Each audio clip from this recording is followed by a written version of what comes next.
Chapter 11:16. Mu Wanru scanned her surroundings and her venomous gaze landed on Xianxia. At this moment, she looked so down and out. Her hair was messy and her eyes were red. She bit her lips tightly as she stared at Mu Wanru, her face full of vigilance. Mu Wanru grinned and glanced at Yu, who was in Mu Wanru's arms. Then, her smile became even more sinister and smug. "Ha, Xianxia, look at yourself. You look so pathetic now." Mu Wanru? Xianxia was stunned at first. Then, there was a bone-chilling hatred in her eyes. Could it be that she had sent those soldiers from the military district? What was she trying to do? After Xianxia's anger subsided, a trace of fear appeared in her heart. Mu Wanru had brought so many people to the house. She must be up to no good. However, Xianxia could not figure out her motive.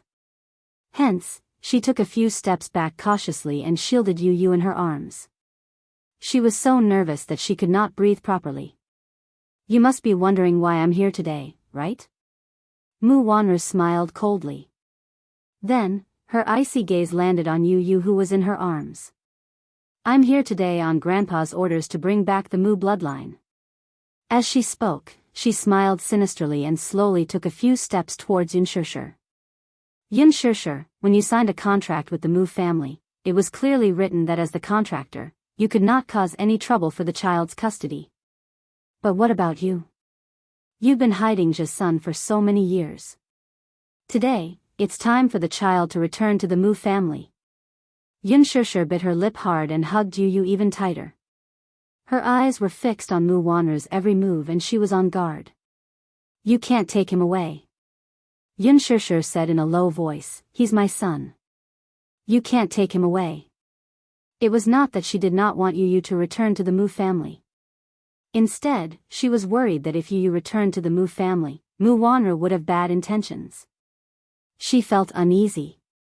He. You don't want to?" Mu Wanru laughed sinisterly and walked in front of her. She grabbed her arm and revealed her snow-white teeth. "Xianxia, I think you're really despicable. Back then, you were the one who signed the contract, and you were the one who confirmed the terms on it. There were no objections. Now that you're not willing to hand over the child, I can't help but suspect that you have ulterior motives." "Don't tell me." She was delusional in thinking that she could rely on her son to rise in status and become a phoenix, right? "I think you're really ambitious." "Shut up. Do you think I'm like you?" Xianxia retorted coldly. "You're the one who's ambitious, aren't you?" Mu Wanru's gaze turned sharp. "You, shut up. Yu is my son. I have custody of him. I'll never hand him over to you, not even if I die." Xianxia shielded Yu behind her. She stuck out her chest and faced Mu Wanru directly. Mu Wanru also glared at her fiercely. Their gazes collided fiercely in the air and sparks flew everywhere. B*TCH. Mu Wanru suddenly scolded her fiercely. "What? Do you think I want to bring the child back? Haha. This is Grandpa's order. You're not allowed to say anything tonight. Bring the child out." "No." Xianxia took a step back and Mu Wanru took a step forward. Chapter 11:17. B*TCH. Get the child out. With that, Mu Wanru reached out her hand toward Yu. Yu glared at her coldly and hid behind Xianxia. Xianxia said angrily, "Mu Wanru, why should I hand my child over to you? Don't go near Yu. Keep your dirty hands away from him." "What a wretch. UB*TCH, your child will also be a wretch. You're shameless to acknowledge a thief as your mother." Xianxia's gaze turned frosty as she raised her hand to slap the other's face. Smack. The sound was crisp and clear. Mu Wanru was caught off guard. She was slapped so hard that her entire face was turned to one side. Mu Wanru turned around in a daze and looked at her in disbelief. "You slapped me?" Xianxia bit her lower lip hard, but her face was full of hatred. She hated Mu Wanru from the bottom of her heart.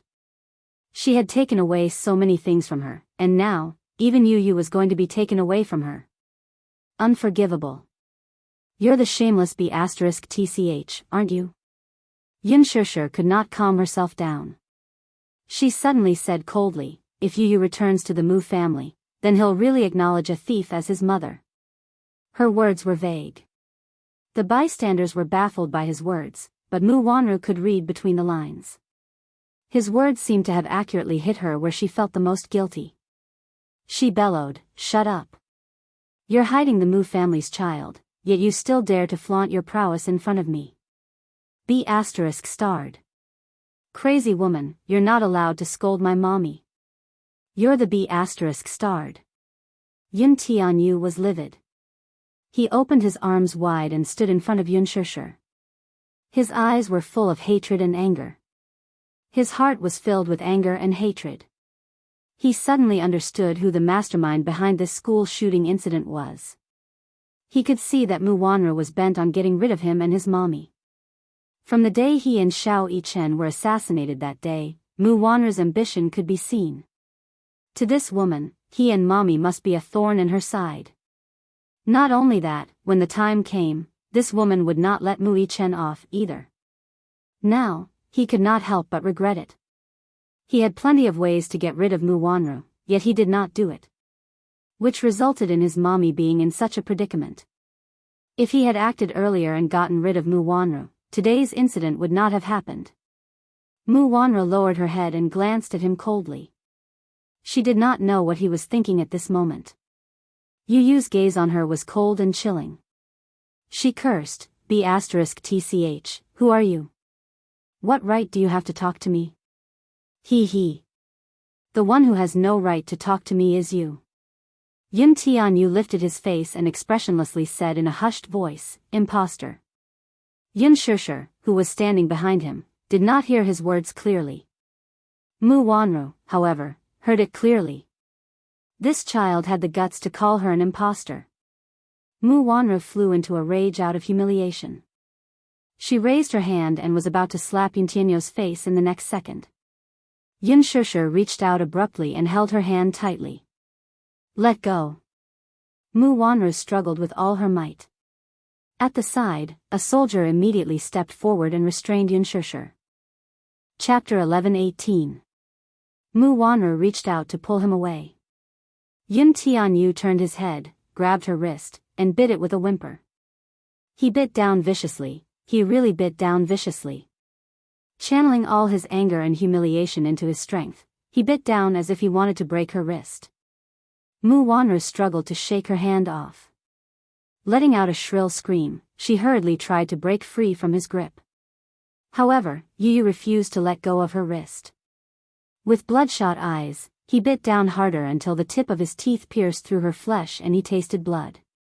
He had actually bitten open Mu Wanru's wrist. Ah! Mu Wanru screamed even more wretchedly and almost jumped up. Xianxia was angry and anxious. Seeing that the soldiers were about to step forward, she rushed forward to carry Yu back. Yu still refused to let go. Yu, be good, don't bite anymore.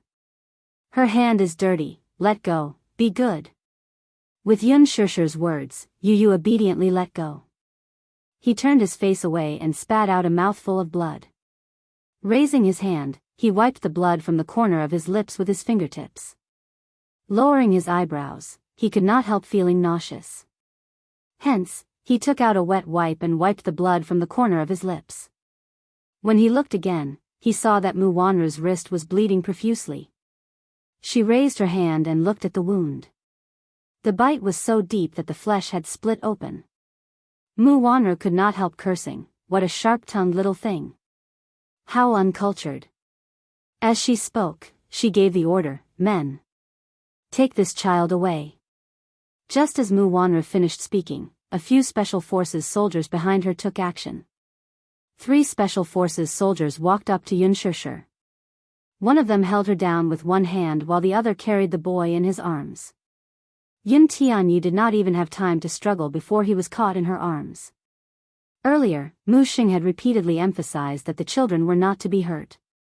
Hence, even though these people were a little rough with Yun Shishir, they were very gentle with Yu Yu.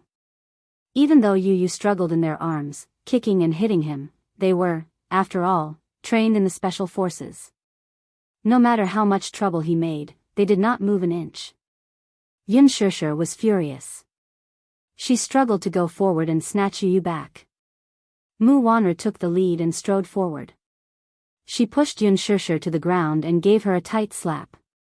Yun Shishir's hands were restrained by the soldiers and she couldn't struggle at all. She was slapped by Mu Wanru. Mommy, Yu Yu's heart skipped a beat when he saw this scene.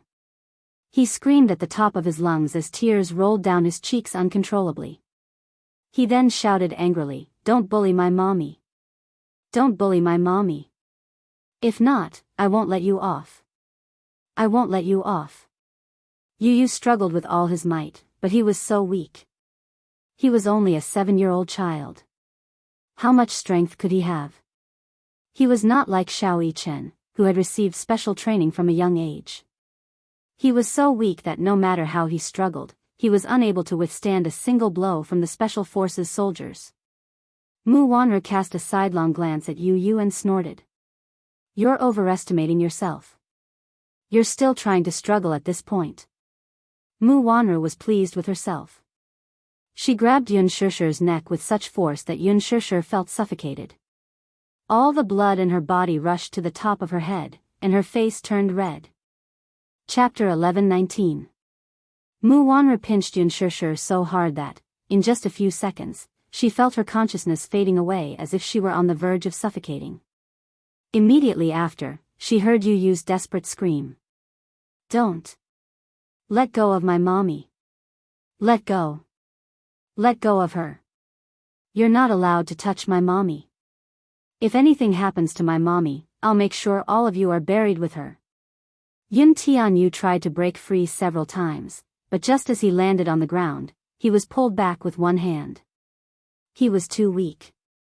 There was no way he could compete with the well-trained soldiers. Mu Wanru was determined to kill Yun Shishir, so she did not hesitate to use her strength. Suddenly, a shout came from the door. "Stop!"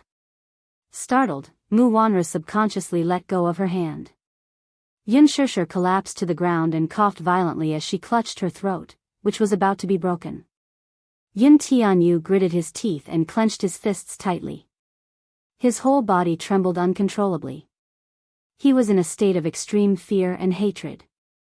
Fear. He was worried that Mu Wanru would be ruthless and hurt his mommy.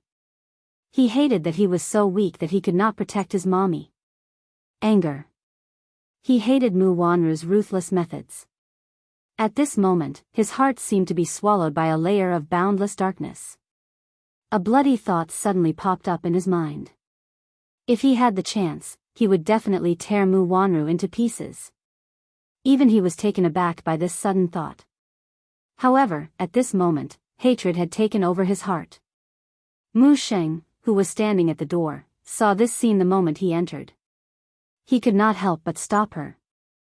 "Wanru, don't blow this matter up. I'm here to take the child away." "Grandpa," Mu Wanru felt inexplicably uneasy when she saw him. What made her uneasy was that she could not let him see Yun Shishir's face. Otherwise, if he recognized Yun Shishir's face, which was very similar to Mu Qingqing's, he would be suspicious. Hence, she hurried forward to support him, but purposely used her body to block Yun Shishir's view. "Grandpa, why are you here? You're not in good health, it's better for you to sit in the car." He said in a low voice, "I'm worried, so I came to see the child." "Where's the child?" Mu Wanru's face froze for a moment. She then gave a look as if ordering the soldiers to bring the child forward. However, she did not realize that the reason why she could command these soldiers previously was because of Mu's. Now that Mu Sheng was present, these soldiers would naturally listen to his orders. There was no need for them to obey whatever she said. Mu Wanru could not help but fly into a rage out of humiliation when her order was ignored. The old man ordered, "Bring the child over and let me take a look." The soldier then carried the child to the old man. Yun Tianyo's gaze was still fixed on Yun Shishir's direction. When he saw her hugging her throat and crawling on the ground in pain with a red face and a pained expression, he felt as if a knife was being twisted in his heart. His gaze landed on Yu Yu, and a trace of relief appeared on his aged face. He could not help but reach out his wrinkled hand to caress every inch of the boy's facial features before stopping at his eyebrows. Similar, they were really alike. His eyebrows and eyes were very similar to Xiao Yichen's, but his nose and mouth were more like his father's. At first glance, the two children looked exactly the same. Chapter 11:20. For example, Yu Yu's eyes were bigger and narrower than Xiao Yichen's.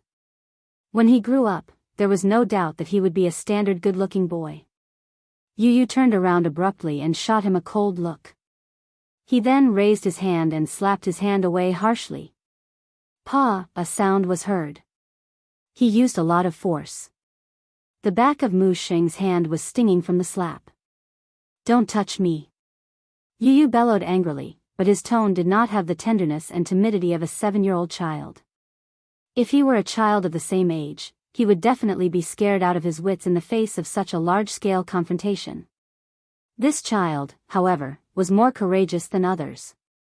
His tone was very much like Mu Yaja's when he was young, wild and unruly. Mu Wanru glared at him. He's your great-grandfather, don't be rude.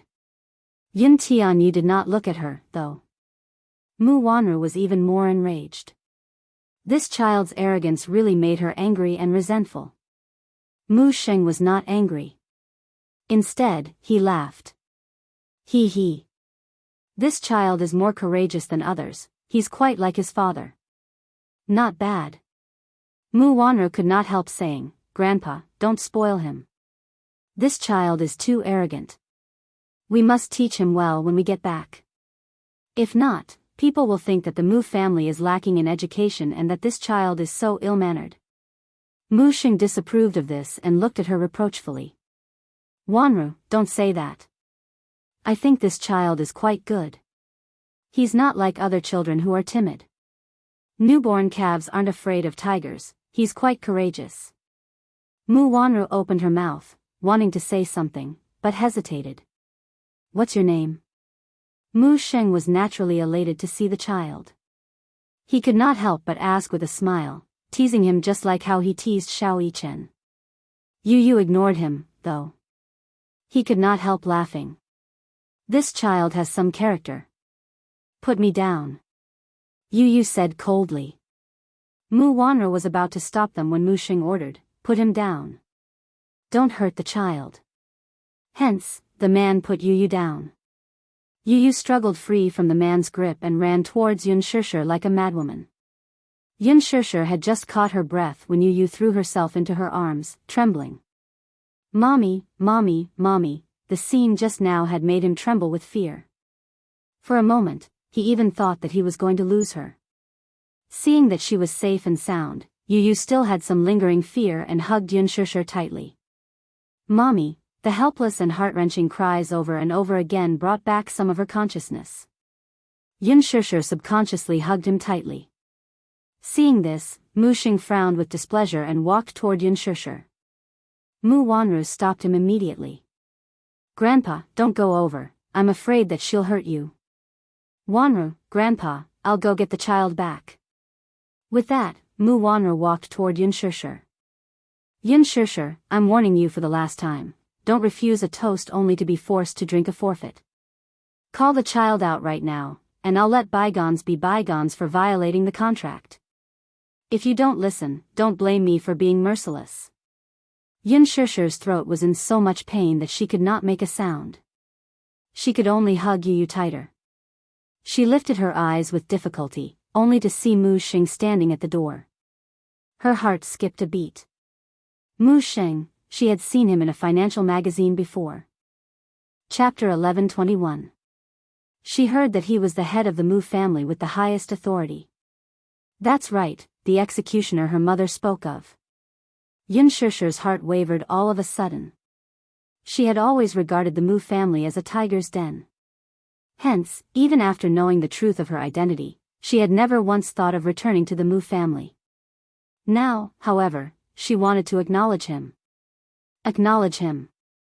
She had made up her mind to expose Mu Wanru's identity today. Otherwise, there would be no more chances. This way, she would be able to protect herself and Yu Yu. As she thought of this, she gritted her teeth.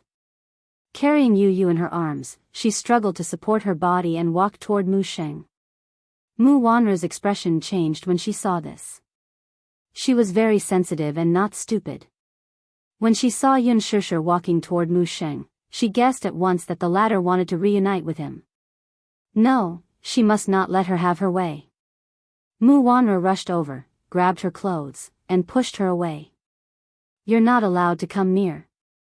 Yun Shishir ignored her. Her eyes were fixed on Mu Sheng from beginning to end. A hoarse and broken voice escaped from her throat. Grandpa. Grandpa, she wanted to acknowledge him. She had decided to acknowledge him back to the Mu family. She did not want any identity. She only wanted to expose Mu Wanru. She wanted this impostor to disappear from her sight completely. At least, she would not hurt her again and again. Mu Wanru had pinched her too hard earlier, so her voice was broken and hoarse now. Mu Sheng squinted his eyes. He could not quite hear what she was saying. This woman's hair was messy and her clothes were tattered. Disgust flashed across his eyes. In his heart, Yun Shishir left him the impression of a shrewd and scheming woman.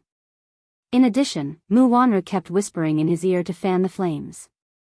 His impression of Yun Shishir could not be worse. Hence, even if he could not hear clearly, he did not intend to step forward to understand the situation. Even taking a look at it would dirty his eyes. Mu Wanru was furious. She pushed Yun Shishir to the ground. Yun Shishir lost her balance and fell to the ground. However, in order to protect Yu Yu, her elbow hit the ground hard. Yu Yu's heart ached terribly. He bit his lower lip hard as bean-sized teardrops dripped onto his mother's face. They were warm and scalding. Mommy, shameless B*TCH. Do you really think that just because you gave birth to 2 children for the Mu family, you can fly to the branch and become a phoenix? Why don't you take a look at your lowly identity? Dream on. Mu Wanru then separated Yun Tianyu and Yun Shishir in order to deceive others. She grabbed Yun Shishir and gave her a beating. Yun Shishir was not one to give in, though. She sprang up and pounced on Mu Wanru. Both of them wrestled with each other. Mu Wanru kept pulling her hair, but Yun Shishir was not careless. She threw a punch at her and hit her chin. Mu Wanru fell to the ground in pain. Yun Shishir threw another punch at her. He was so furious that his strength was so great that Mu Wanru lost her ability to fight back. B****. Seeing that Mu Wanru was being bullied, Mu Sheng could not take it anymore. He rushed forward and, almost losing all his rationality, raised the cane in his hand high at Yun Shishir. A chilling aura broke through the wind and arrived. Yun Shishir caught a glimpse of it from the corner of her eye. Her heart skipped a beat. She nervously held her breath and closed her eyes. Chapter 11:22. Yun Shishir opened her eyes in a daze. She could not help but widen her watery eyes as she held her breath in shock. Yun Tianyu had unknowingly pounced in front of her, his arms supporting her body as he stood still. Yu Yu. Yun Shishir shrieked in shock. Mu Sheng was also shocked. He hurriedly threw away his cane and carried Yu Yu in his arms. His small face turned deathly pale, without a trace of blood. Large beads of cold sweat continuously seeped out from his forehead. He closed his eyes and actually fainted from the pain. Yu Yu, Yun Shishir tried to snatch the child from his arms to check on his injuries. He pushed her away, though. Dirty woman, don't touch him. You don't have the right to touch him. Yun Shishir widened her eyes in shock. She still wanted to go forward without regard for her safety, but she was stopped by a soldier at the side. Let's go. Worried about Yu Yu's injuries, the old man hurriedly left with his men. Yun Shishir struggled behind him, but she could not resist at all. She could only watch helplessly as Yu Yu was taken away. Separation of flesh and blood, this was the most painful thing in the world. Thinking of how Yu Yu had shielded her from such a heavy blow, Xianxia's heart felt like it was being stabbed by a knife. She broke down and grabbed her hair, wanting to chase after him like a madwoman. Mu Wanru got up from the ground and brushed the dust off her body. She cast a sidelong glance at Xianxia and coldly ordered, "Put this woman under house arrest." June Mo was about to have a cup of coffee and look at the script of the new program when she suddenly heard a strange movement outside the window. She walked to the window with a cup of coffee and pulled the curtains wide open. She saw several military vehicles parked outside the door. She was startled. The vehicles were parked outside Xianxia's house. She could not help becoming more vigilant. She walked to the balcony and looked over. However, he happened to see a soldier carrying Xianxia over his shoulder and stuffing her into the car. Xianxia seemed to have been struck unconscious by a palm strike. June Mo's heart skipped a beat, and in her shock, the coffee cup in her hand fell to the ground and broke into pieces. The sudden movement quickly attracted the attention of the soldiers with sharp ears. The man turned around abruptly and looked sharply in June Mo's direction. But on the huge balcony, the curtains were fluttering.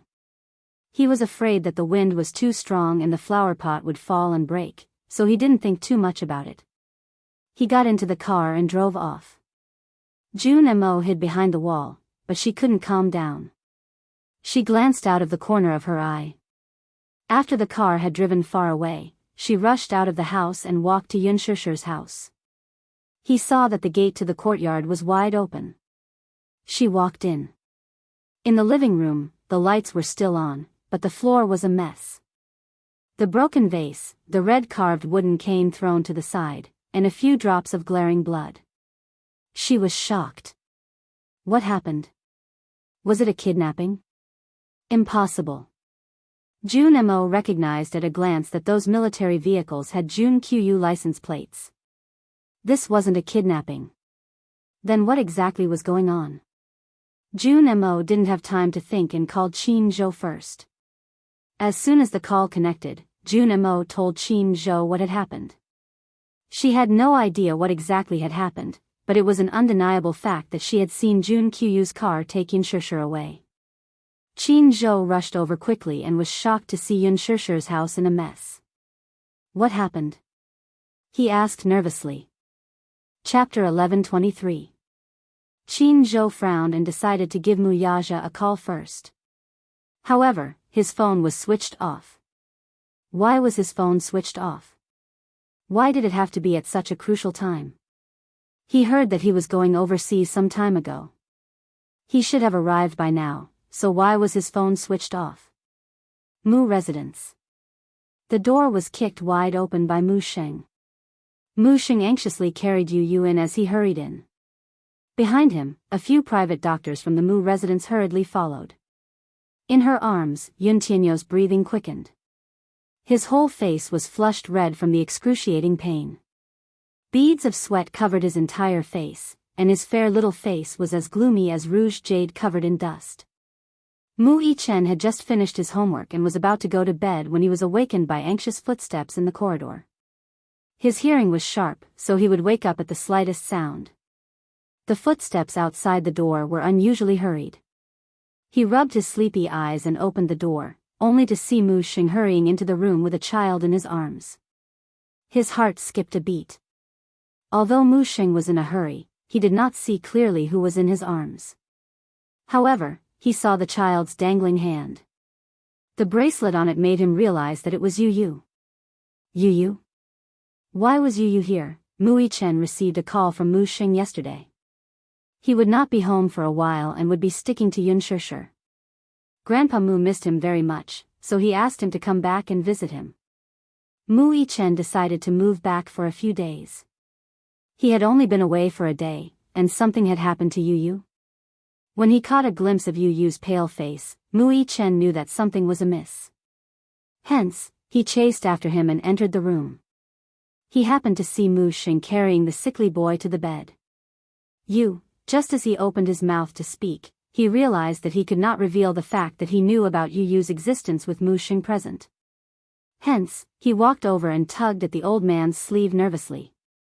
Great-grandfather, who is he?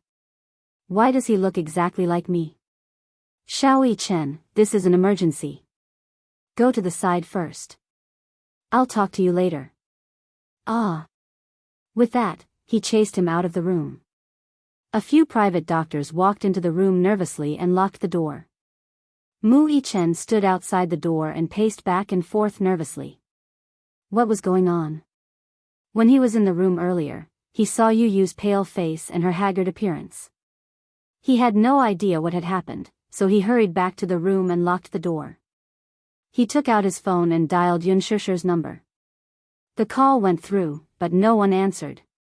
He bit his lip and dialed Mu Yaja's number. The phone was turned off.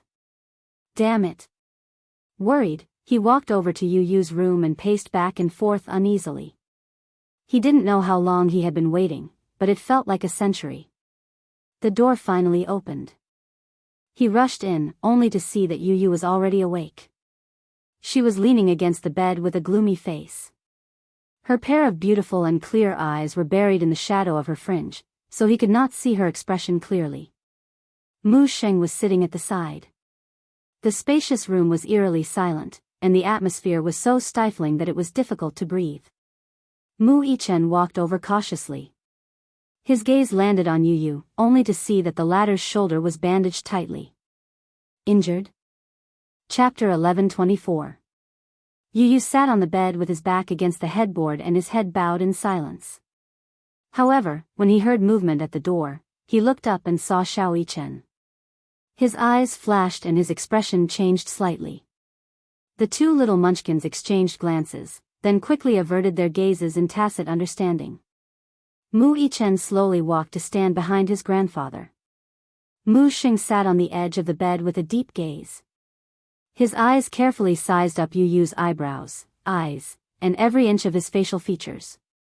After 7 years, this was the first time he could seriously size up his long-lost great-grandson. His heart was filled with gratification and joy of reuniting after a long separation, but at the same time, he felt worried. This was because this great-grandson seemed to be very cold to him. Looking at his handsome and tender face, Mu Sheng could not help but reach out. Before his fingertips could touch his face, they were coldly swatted away. Don't touch me.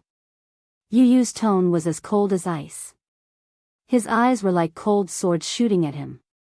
Her cold, distant, and even indifferent gaze hurt the old man immensely. After 7 years, they were supposed to be family, but now, they were more like enemies meeting. Mu Sheng could not help but feel a stabbing pain in his heart. However, he quickly calmed his emotions. He thought to himself, the child is only 7 years old. He has always been with his mother, so it's natural for him to be unfamiliar and guarded against a sudden relative. After being separated for so many years, it's inevitable that there will be some estrangement between them. Moreover, he did not know how that woman usually educated the child. The child seemed to have a lot of hatred for him. Perhaps, Yun Shusher was deliberately guiding him. In his eyes, this woman harbored evil intentions and secretly hid the Mu bloodline. She must be thinking of marrying into a rich family because of her son. She might have deliberately exaggerated the child's hatred for the Mu family. Thinking of this, Mu Sheng snorted coldly. His hatred for Yun Shusher reached its peak. Since the child had returned to the Mu family, there was still a long way to go to cultivate their relationship. There was no need to rush now. Now that he had just arrived at the Mu family, he naturally felt unfamiliar. His attitude toward him was a little more distant and cold. This was only natural. Moreover, he approved of this child. When they first met, he had a good impression of Yu Yu. It was not because of anything else, but because of his courage to protect Yun Shusher. Even though he was young, he already had the sense of responsibility that a mature man should have. Naturally, he was happy to see his children being filial. What was even more commendable was that this child didn't seem to be afraid of strangers, like a newborn calf that wasn't afraid of tigers. With this thought in mind, the gloominess on his face dissipated a little. With a smile on his face, he closed the distance between them and gently teased, "Little guy, you've got a bit of a temper. Tell me, what's your name?" Yu Yu's face remained cold as she ignored his deliberate attempt to get close to her. At the thought of his mother being put under house arrest by him, he did not know how she was doing or if she had been injured. He loathed the old man in front of him. He didn't want to acknowledge this grandpa. He hated anyone who hurt his mommy to the core. You still want me to acknowledge you? It was nothing more than a dream. Chapter 11:25. Yu smirked. His lips curled into an arrogant smirk and his brows arched impatiently. Why should I tell you my name? The old man laughed. That's because I'm your great-grandpa, and you're my great-grandson. We're family. Great-grandpa? Yu cocked a brow, clearly disdainful of this title. The old man did not detect the contempt in his tone, though, and patiently explained, Great-grandpa is your father's grandfather. Little guy, you should call me great-grandpa. He. It's not impossible for me to tell you my name. Looking at him, Yu narrowed his eyes slightly. There was a hint of arrogance and disrespect on his face as he adopted a negotiating stance. His words clearly meant that he had a condition. Mu Xing smiled. This little guy was really interesting. He was so young, but he gave off a mature vibe. He was only a 7-year-old child, but he actually gave him the illusion that the person sitting in front of him was not a 7-year-old child, but a mature and steady adult man. He asked with interest, It seems that you want to state your conditions? Okay. Let's hear them. He knew how to negotiate with him and state his conditions. He was so wise at such a young age. What a shrewd little guy. Yu snorted and made a condition. Let my mommy go. His words had just left his mouth when the old man's face changed and he rejected him sternly. No way. Why not? Yu was a little angry now. What right do you have to put my mommy under house arrest? That's because your mommy committed an unforgivable crime, he answered with a frown. An unforgivable crime? Did this old man still think that he was the supreme ruler? He thought that he was high and mighty, yet he could casually convict others. In Yu's eyes, the old man was a fatuous and incompetent tyrant. He was old and muddle-headed. Noticing his son's cold expression, Mu Xing realized that he had overreacted. Calming himself down, he said in a low voice, She's not your mommy. Child, you're still young, don't be fooled by that woman. You are the blood of the Mu family. She was the one who kidnapped you and kept you by her side for so many years. She caused us to be separated from each other for so many years. How could I forgive her? She signed a contract with the Mu family. Now that she has violated the contract, I'm going to send her to see the officials. Ha! She's my mommy, the one who gave birth to me and raised me. What you think is not important. I only know that she is my closest kin. You must let her go. Yu smiled coldly and glanced at him from the corner of his eyes. His lips curled into a playful smile as he said faintly, Grandpa, you can't be so foolish. Not being able to distinguish right from wrong, black from white. Mu Xing was taken aback. Yu suddenly said in a deep voice, I called you old grandpa, because of my daddy and also to give you some face. Still, I have my bottom line. If you cross it, I swear, his words trailed off. Yu raised his eyes to look at him. The coldness in his eyes intensified to a frightening extent. He did not finish his words, though. He only swore in his heart that if anything happened to his mommy, he would not forgive him. The old man found it strange and could not help probing further. What are you swearing? I swear that I'll make you regret it. Chapter 11:26. Sometimes, children were more daring. It could be said that newborn calves were not afraid of tigers. However, for this child to say such words, it was a little too arrogant. No matter what, he was still his elder. Even if he was in the wrong, it was not his place to point him out. It was not that he could not make a joke about an elder as it was harmless, but his attitude should at least be more respectful. After all, he was his elder. Given their seniority, it was only appropriate for them to show a bit of the dignity of an elder. This child actually dared to threaten him? Yu glanced at his gloomy face but did not buy it. The grandfather-grandson pair looked at each other with ugly expressions. It was as if they were in a standoff. Mu Yichen saw this and timely asked, "Great-grandpa, what's wrong? You look so fierce. Who made you unhappy?" Only then did Mu Xing realize that Mu Yichen had entered the room unknowingly. The moment he saw him, he immediately hugged the little guy in his arms and lowered his head to say, "Come, Xiao Yichen. Look, this is your younger brother." Mu Yichen rolled his eyes inwardly. He knew that this was his younger brother. However, he still pretended that this was the first time he had seen his younger brother who looked exactly like him. Wow! This little guy is so cute. Is he really my younger brother? Yes. Mu Xing nodded. Because of Mu Yichen's clown antics, his expression finally eased a little.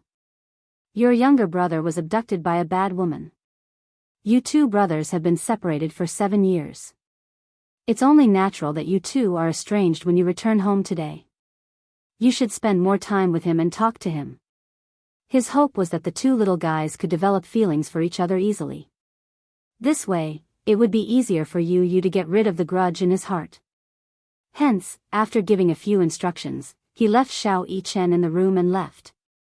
Just as the door closed, Xiao Yichen's face sank. He walked to the door and pulled it open slightly. Only when he saw Mu Xing's back slowly leaving with his cane did he feel at ease and lock the door from the inside.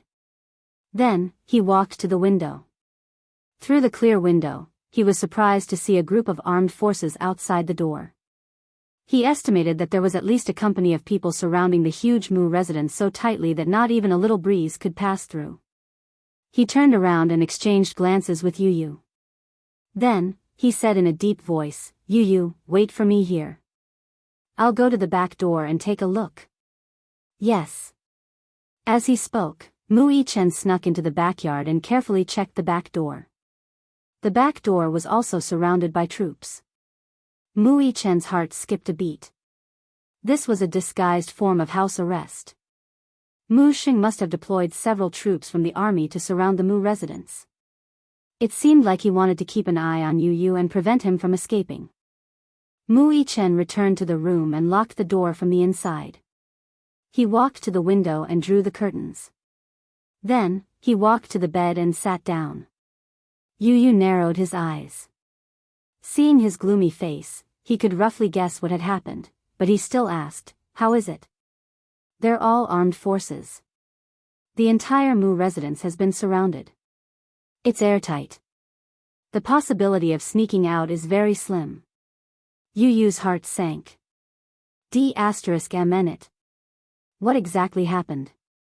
Mu Yichen held his hand worriedly. "Where's Mommy?" "Mommy is under house arrest," Yu Yu said anxiously. Chapter 11:27. Now that his mother was in Mu Wanru's hands and her whereabouts were unknown, every second made him restless. "I should have gotten rid of this woman long ago. D****, it's my negligence." Yu Yu's heart burned with anxiety at the thought that his mother's life was in danger because of his negligence. Mu Yichen was stunned when he heard about the incident from Yu Yu. He did not expect so many things to happen in the 2 days that he was away.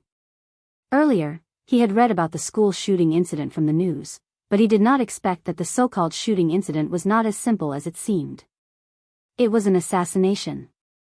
Yu Yu said in a low voice, "Our main goal now is to cover my escape from here." Mu Yichen furrowed his brows. "That's a little difficult. The Mu residence is now full of spies. Outside the house, there will be sentries. Mu Xing has deployed a few troops from the army. The only place not under surveillance is this house." Yu Yu looked up and met his gaze. He frowned anxiously. For the first time in his life, he felt so powerless and useless. Suddenly, a white light flashed across his mind. He raised his head abruptly and stared fixedly at Mu Yichen's face. He suddenly thought of something. "I've got it." Mu Yichen raised a brow. "What do you mean?" "I've got an idea. But I need you to cooperate with me." "Are you sure?" Mu Yichen was worried and could not help reminding him again. The Mu residence is full of spies now. If you take a step out of this house, you'll be captured immediately. You're like a prisoner now, you can't go anywhere. Yu gave him a meaningful smile. Then, as long as I don't leave this house, won't I be safe? Huh? Mu Yichen was a little stunned and mumbled, I don't understand what you mean, it's so profound. Yu snorted. You're too stupid. Mu Yichen pursed his lips in anger as his brows sank. Yu suddenly hooked his finger at him mysteriously. Come here. Xiao Yichen leaned over. Yu leaned in close to his ear and told him about his plan. Mu Yichen's face revealed a look of realization as he listened. Why didn't I think of this? As soon as he finished speaking, he suddenly frowned worriedly. But your shoulder is injured. Is it okay to do this? Yu, however, replied in a nonchalant tone, don't worry. It's just a small injury. Right now, Mommy's safety was the most urgent matter. His small injury was nothing to worry about. Yu's plan. The mercenary group sent by the Hurricane Group would arrive in the capital tomorrow night. Before that, he had to leave the Mu residence and make other plans. Mu Yichen pondered for a moment and nodded. Okay. Night fell, and the cold rain enveloped the bustling city. In an underground private warehouse in the suburbs, the streets were quiet and only the sound of the heavy rain could be heard. In the dark underground prison, there was a strong smell of blood. The moonlight shone in through the narrow iron window. In the dim light, a woman covered in injuries was lying quietly against the wall. His thick black hair draped messily over his shoulders, covering half of his delicate and pretty face. Chapter 1128. Her eyebrows were tightly knitted and her eyes were tightly shut. There was a line of blood at the corner of her lips and she was clenching her teeth. Her lips were slightly twisted as if she was trying hard to endure something.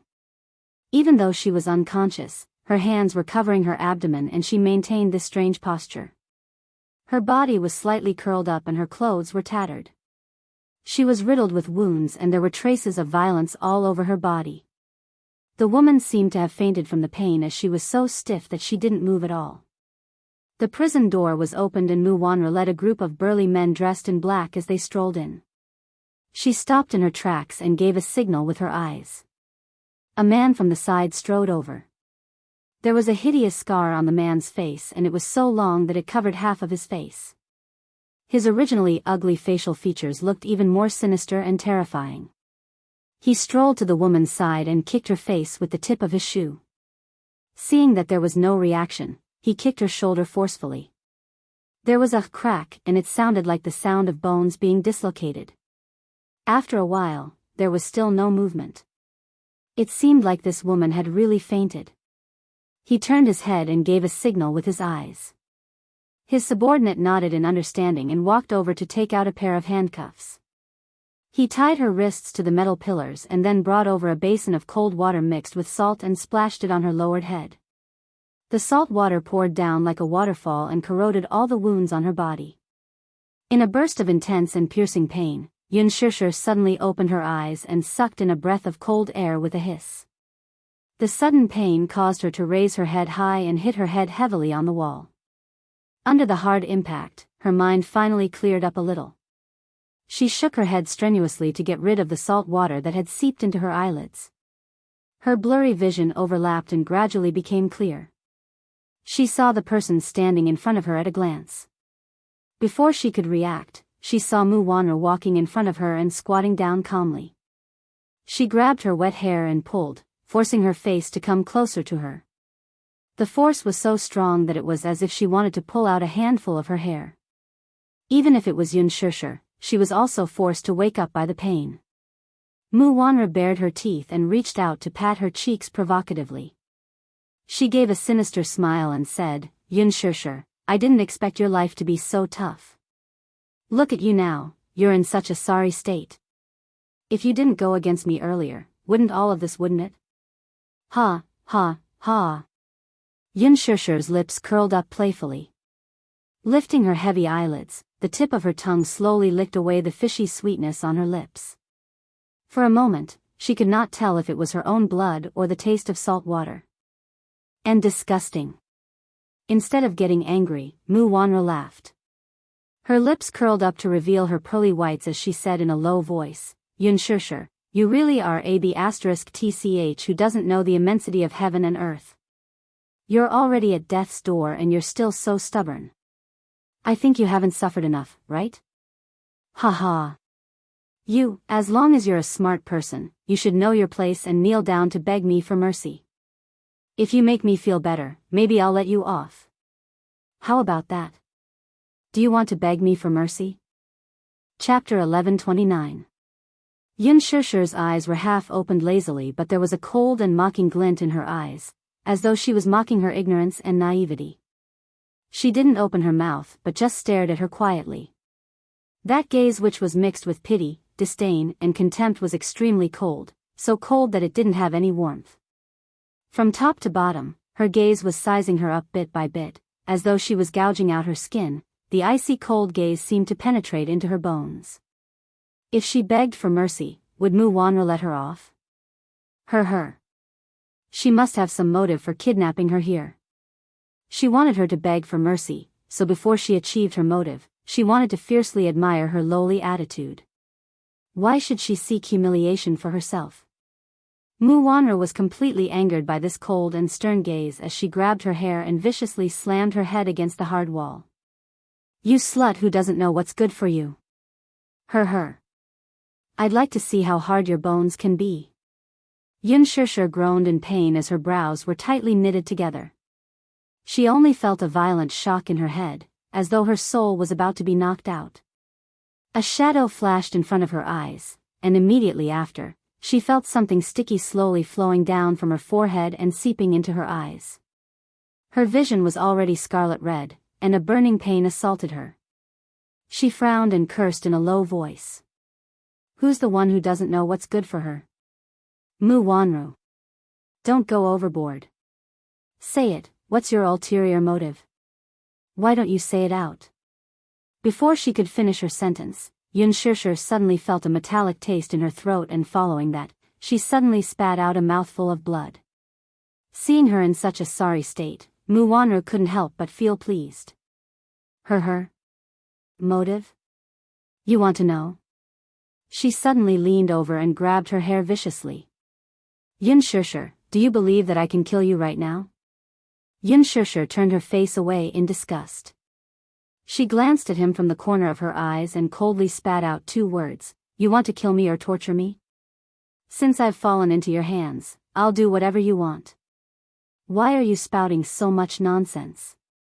How stubborn. He. If possible, I really want to kill you right now. However, it's not time yet. Haha. Mu Wanru, after pretending for so long, you finally revealed your ambition. However, you are really unbelievably naive.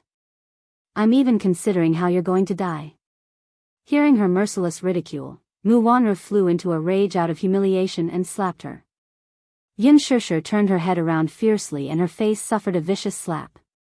It stung and hurt as though it was on fire. She stared at him coldly and mocked, Mu Wanru, don't touch me with your dirty hands. I find it disgusting. Mu Wanru was flustered and exasperated. She had tied her up and brought her here and got someone to teach her a lesson. However, she had thought that when she came over, she would see Xianxia begging for mercy. Along the way, she couldn't help but look forward to the scene of this woman kneeling in front of her, kowtowing and begging for mercy. Just thinking about it made her feel extremely pleased. However, even though she was covered in injuries, she still had a calm and tranquil expression on her face. Mu Wanru could not help but feel infuriated. Xianxia, why don't you take a look at whose hands you've fallen into? Your mouth is still so cheap. Aren't you afraid that I'll tear your mouth apart? Chapter 1130. Xianxia pursed her lips and sneered. But she did not use words to agitate her. However, it was impossible for her to beg for mercy. Even if she had to die a quick and painless death, she would not seek humiliation. Mu Wanru suddenly smiled sinisterly. Xianxia, do you know how jealous I used to be of you? What right do you have to have such beautiful looks? What right do you have to gain the love of so many children without doing anything? What right do you have to have such a rich family background when we both come from humble backgrounds? Her words, however, left Yuanshishir baffled. It turned out that when she first entered the orphanage, there were many boys in the orphanage who secretly liked this beautiful little girl who had just arrived. However, even though Yuanshishir was an orphan with no one to rely on at that time, her temperament was innate. She was naturally elegant and had the temperament of a noble. Therefore, although many children admired her from the bottom of their hearts, they did not dare to get close to her because of their humble nature. Mu Wanru was extremely jealous. She had spent so many years in the Welfare Institute and put in so much effort to gain the trust and love of the children. What right did Yuanshishir have to snatch away the love that should have belonged to her just because of her looks? Why did the heavens give her so much love and give her so much? How could she not be jealous? But everything I have has been snatched away by you, hasn't it? Yuanshishir said coldly. Mu Wanru was stunned when she heard that, but she smiled. Indeed, it started from that jade pendant. Everything that originally belonged to Yuanshishir was taken away by her. She unscrupulously enjoyed the glory and wealth that did not belong to her. She enjoyed the endless love that did not belong to her. She even snatched away the happiness that should have belonged to her. If it were not for that freak combination of factors that led to the exchange of identities, Yuanshishir would have become Mu Yaja's fiancé. And she might have been adopted by an ordinary family and grown up in an ordinary family. However, even if he took everything away from her, so what? Mu Wanru originally thought that once she became Mu Yaja's fiancé, happiness would be within her reach. But what did she get in return? It was exploitation. He had been ruthlessly used as a chess piece. In order to make use of her, Mu Yaja had even taken away her rights as a mother. Only now did she realize that her so-called happiness was nothing more than an illusion. Mu Yaja had actually deceived her into losing her qualifications to be a mother. Infertility. How laughable was this lie? She had actually believed him and had even felt guilty towards him all this while.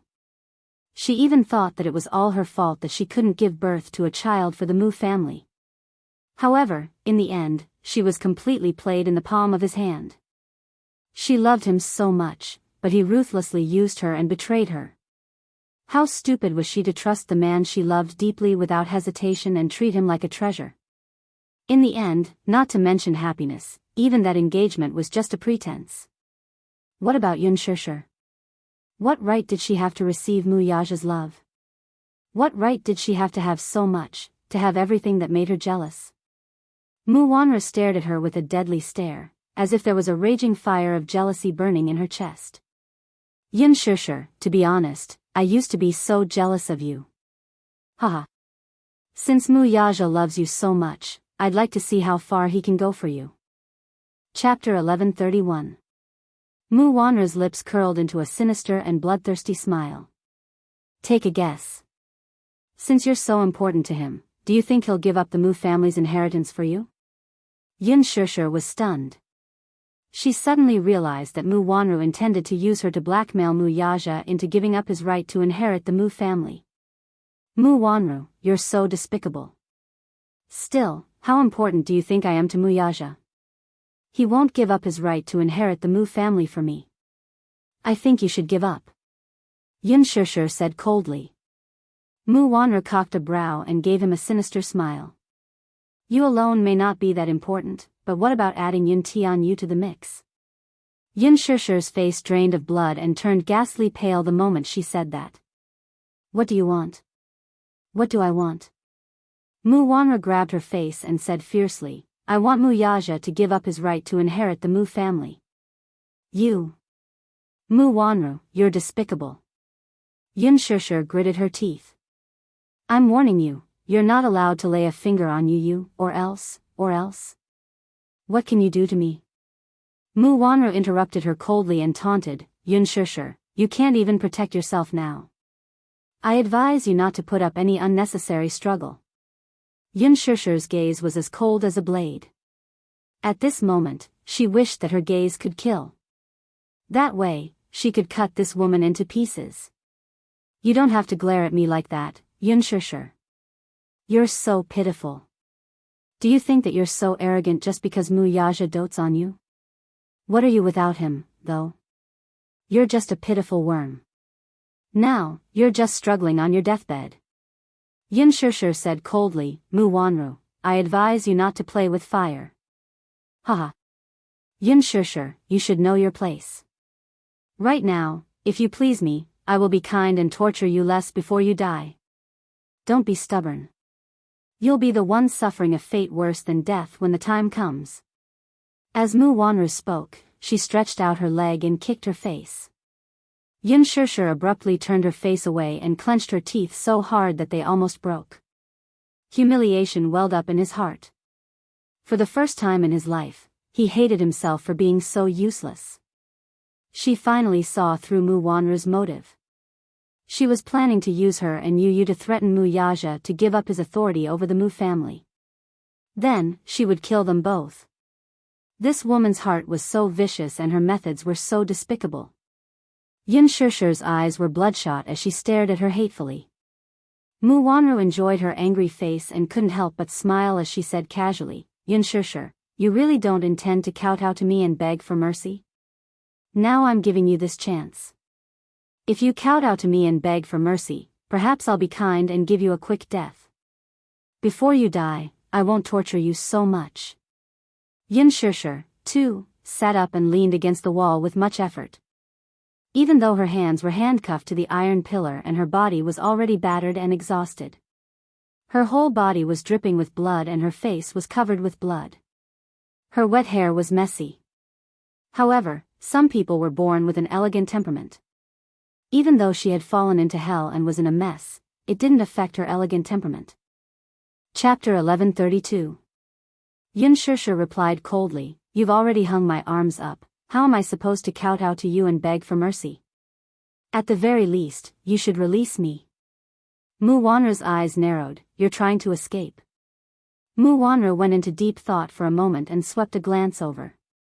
The man standing beside her immediately stepped forward and unlocked her handcuffs.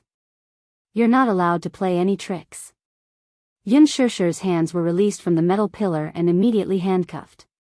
She rubbed her wrists in pain and raised her eyes coldly, only to see Mu Wanru standing arrogantly in front of her with a complacent look on her face.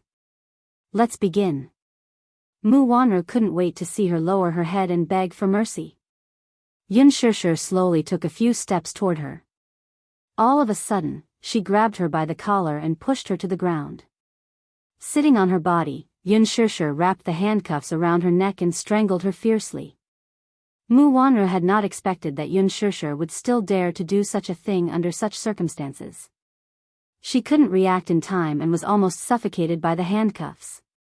She struggled painfully as her legs kicked wildly and even her high heels were sent flying. A few men by the side immediately stepped forward to stop her, but Yunshusher seemed to have turned ruthless.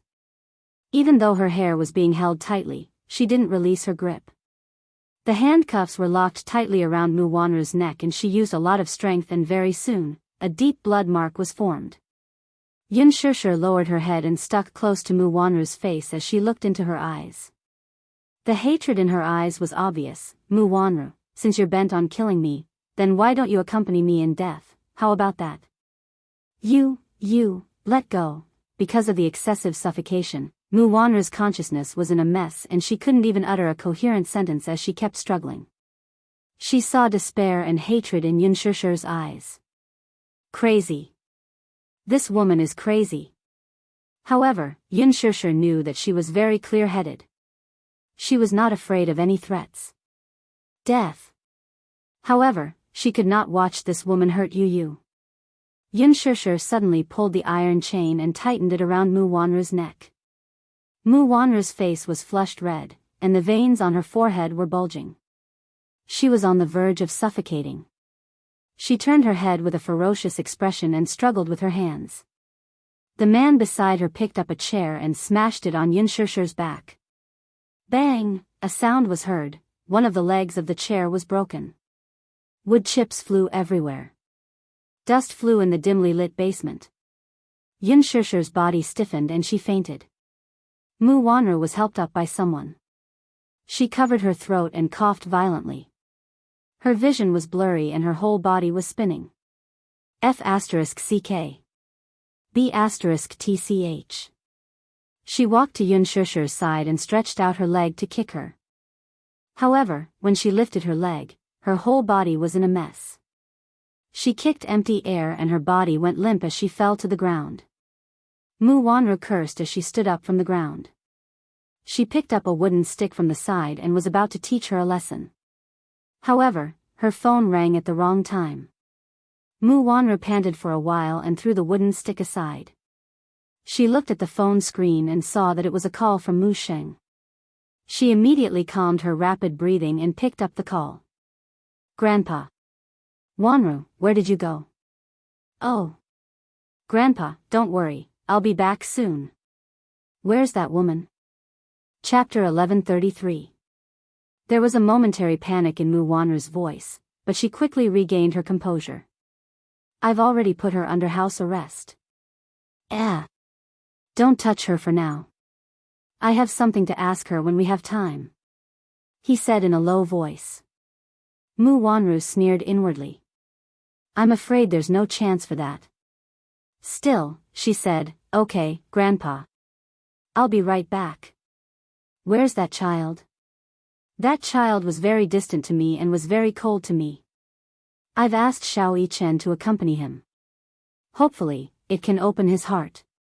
His tone was indescribably sad and dejected. Mu Wanru smiled and comforted him at once. Grandpa, don't be anxious. He's still young. Coming to an unfamiliar environment, he definitely needs time to adapt and get used to it. Besides, you've been separated from him for 7 years. You're still a stranger to him. He needs time to get to know each other. As time passes, feelings will develop. I hope so, he sighed. It's getting late, you should hurry back. Mu Wanru hung up the phone and instructed her subordinates, you guys, keep an eye on her, do you understand? They nodded in agreement. Mu Wanru then left. The door to the warehouse slowly closed. The men looked at each other before turning around and hanging Yunshurshu by her hands on a pillar. One of the men could not help taking a few more glances at her. This lass is quite pretty. Thinking of this, he couldn't help but reach out and pinch her soft waist, the corners of his mouth curling into an extremely lewd smile. Another man hid his hand from the side. Don't move. Io, what do you mean by this? This woman is so pretty, can't we touch her? Didn't you hear what Miss Mu said? Keep an eye on her and don't think about anything else. The man refused to give up and encouraged, anyway, this woman will die in the end. Why don't we have some fun while she's still alive? Look at this woman, she's quite pretty. It's such a pity to let her die like this. Be careful not to kill someone. The man on the side shouted. Wouldn't it be fine to be more careful? Big brother, why don't you go first? Anyway, as the underling, it's his turn to play last. This man obviously coveted Yunshurshu. It would be a pity for such a beauty to die like this. Why not take advantage of the fact that she's dying to give these brothers some pleasure? Come on. Don't try anything funny. The higher-ups had ordered for this woman to be kept alive. Take it easy. Tonight, we'll take turns to keep watch. Don't mess around and ruin things. This man had spoken, as if his words had some authority. Even though the few lackeys on the side were itching unbearably, they had no choice but to listen obediently and give up. However, she was still thinking about it in her heart. When Mu Wanru returned to the Mu residence, the living room was brightly lit. She gave Mu Lianjue a call before returning to the Mu residence. According to his instructions, Mu Wanru had already placed Yunshurshu under house arrest in an extremely remote place. Mu Lianjue was naturally very satisfied with the plan going smoothly. Over the phone, he told her that Mu Yaja was not in the country and that they had 2 days. They had to move Yun Tianyu out of the Mu residence before tomorrow night. Chapter 1134. Now that Yun Tianyu was trapped in the Mu residence, it was the best opportunity to strike. However, there was not much time left. After tonight, he had to take Yin Tianyu away early the next morning. When he arrived at the room, he saw Xiao Yichen standing in front of the window with his hands in his pockets. He was sizing up the armed forces outside the Mu residence with a gloomy face.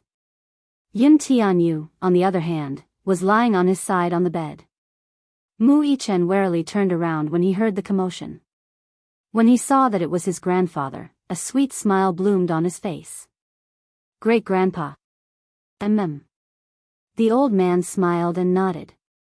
He then looked at Yin Tianyu, who was lying on the bed, only to see his drooping eyelids and unconcealable fatigue. Is he asleep?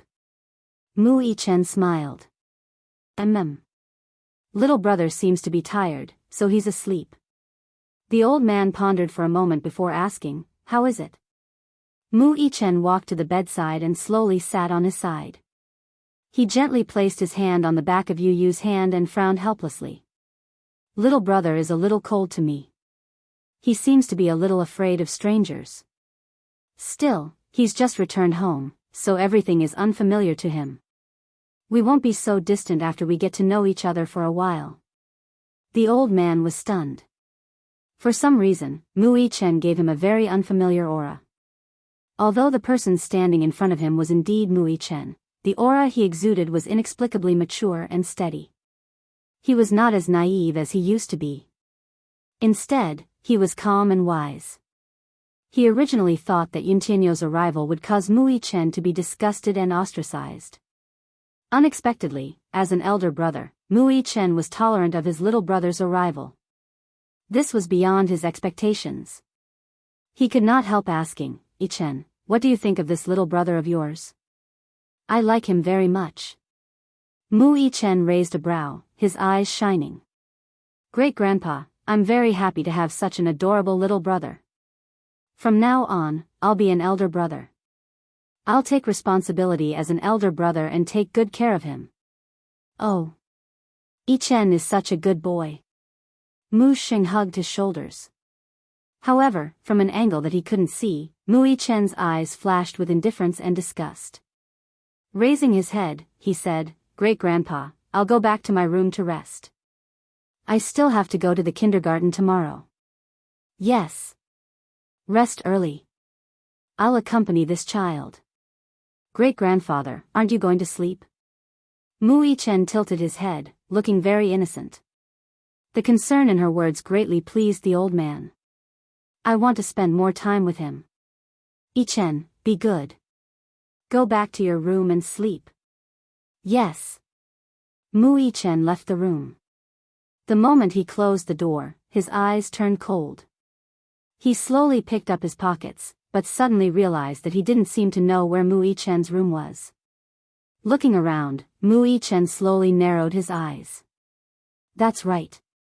Right now, Xiao Yichen was lying on the bed in Yu Yu's clothes and had fallen asleep. At this moment, Mu Yichen, who had left the room, was Yu Yu, who had changed into Xiao Yichen's clothes. He looked at the long corridor outside the door. The Mu residence was ridiculously huge. He suddenly walked to the staircase and ordered the servant downstairs, My room is in a mess. Help me tidy it up. Yes, young master. With that, the servant went up to the second floor.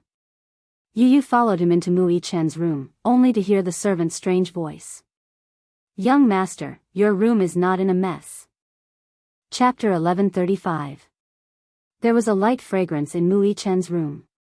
Yu Yu surveyed his surroundings and slowly walked to the window. He carefully pulled open the curtains and peered outside. He could still vaguely see the patrolling soldiers stationed at the entrance. This old Master Mu had really made use of his speed to the extreme. She did not know when he had deployed another wave of troops to surround the huge Mu residence so tightly that it was airtight. He was not planning to let even a fly in. He closed the curtains tightly, walked to the bathroom, locked the door, took out his phone, and dialed Li Hanlan's number. As he did not have his phone with him, he could only use Mu Yichen's phone.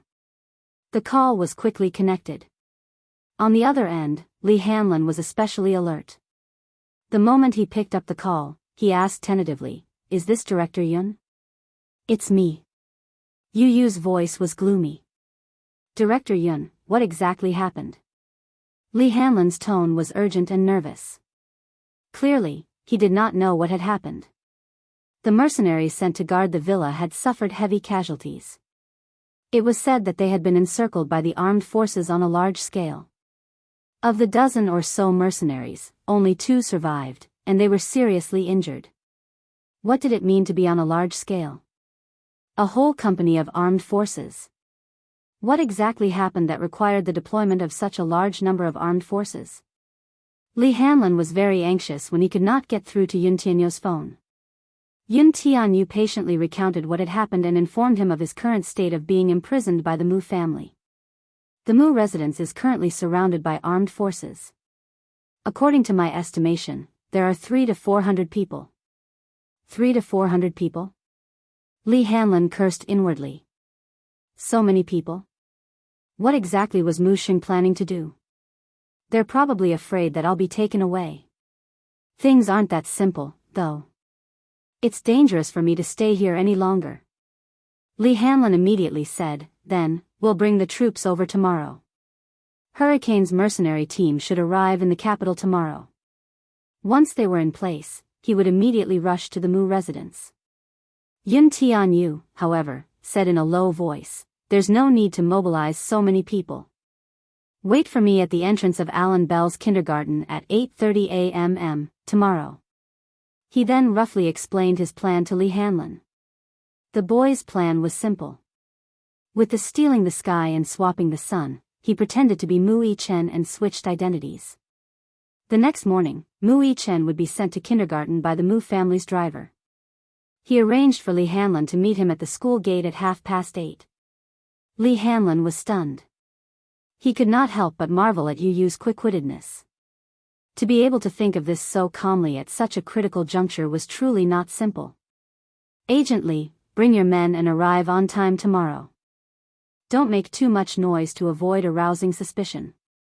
But we have to match everyone with weapons. Yes. I'll send you my GPS location.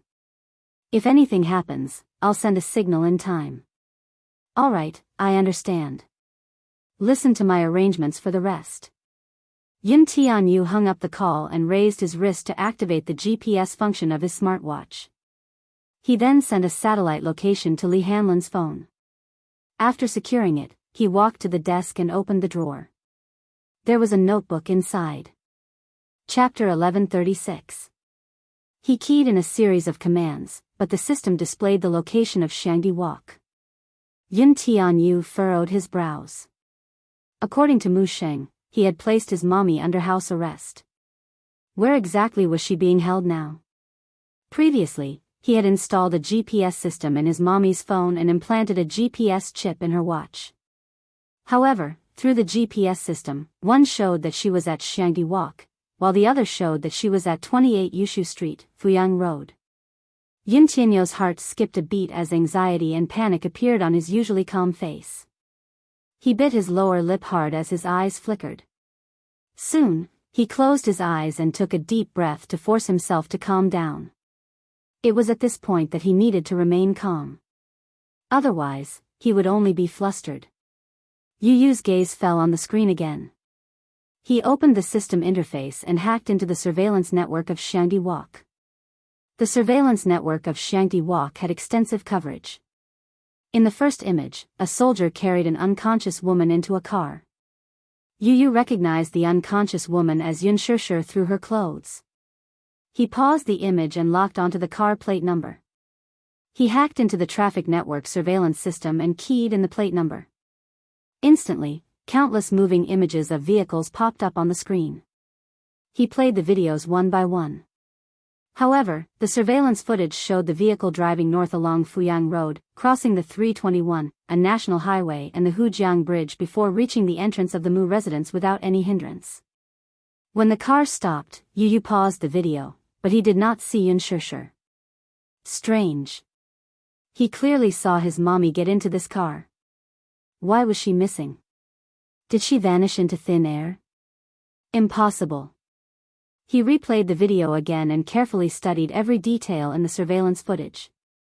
When he saw the military vehicle stop at Fuyang Road, it suddenly stopped at the corner of the street and stopped moving. He could only see a corner of the car's front when it stopped. Coincidentally, the car stopped at the blind spot of the surveillance camera, so he could not see what happened when the car stopped. The car stopped for about 5 minutes before continuing on its way to the Mu residence. Yu Yu narrowed his eyes slightly. The car stopped at Fuyang Road for 5 minutes. The last location on his mommy's watch also showed that she was at Fuyang Road and Yushu Street. Linking these two pieces of suspicious information together, Yu Yu quickly caught a hint of what was going on. They had been secretly transferred away. He continued to zoom in on the video, and through the surveillance footage from other locations, he quickly locked onto a Mercedes-Benz sedan. After obtaining the car's license plate number, he keyed in the license plate number. However, the information that popped up was a blank. Yin Tianyou's expression changed, but his heart turned cold at once. It seemed that this car had a fake license plate and the license plate was invalid. The city's transportation network system required real and valid license plate numbers to obtain information about the vehicle's movements. Without a valid license plate number, trying to lock onto the car's every direction in the huge traffic system of Beijing was undoubtedly like looking for a needle in a haystack. There was simply no possibility of accurately locating the car. Chapter 1137.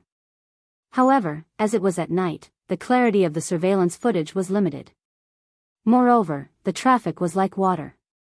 At night, the cars moved at high speed, and this Mercedes-Benz was a more common brand, so it was easy to blur the target. The only clue he had was like a stone sinking into the sea. A wave of despair washed over him. Yin Tianyu clenched his fists tightly as his face turned ghastly pale. Once again, he resented himself for not taking action in time and giving the enemy an opportunity. He stood up abruptly and walked to the window. His fierce gaze swept across the soldiers surrounding the entrance. He swore that if anything happened to his mother, he would do everything in his power to raze the entire Mu group to the ground overnight. Just as he was at his wit's end, he suddenly thought of something. A white light flashed across his mind. He suddenly recalled something. He returned to the computer and entered a series of commands. Through the GPS, he located Mu Wanru's car. It was a military in 9918X Audi. The GPS showed that the Audi had been parked at the intersection of Fuyang Road and Yushu Street for 2 minutes. Soon, it drove away. This was a crucial clue. He was suspicious. Mu Wanru had obviously moved the person behind Mu Xing's back. As for where she had been moved to, it was impossible to track her. At least, he was clear of one thing. Mu Wanru was one of the masterminds behind this. Perhaps, she was the one who had secretly moved the person to another place. Perhaps, there would be other clues and rewards if he started from her. Royal Morocco Hotel. As there was an 8-hour time difference between Morocco and China, it was now 11 a.m. Mu Yaja had just arrived in Morocco when, under Mu Linfeng's arrangement, he attended a royal banquet. After the banquet ended, he returned to the hotel to rest. When he woke up, he realized that his phone was out of battery. He immediately ordered someone to charge it. When Mu Yaja went downstairs, Mu Linfeng was already sitting in the dining room. Upon seeing him, Mu Yaja respectfully greeted, "Second uncle." You're awake." Mu Linfeng sat elegantly at the dining table and flipped through the newspaper with a solemn expression. Mu Linfeng was Mu Yaja's second uncle and the other person in charge of the Mu family. His status was prominent and his methods were similar.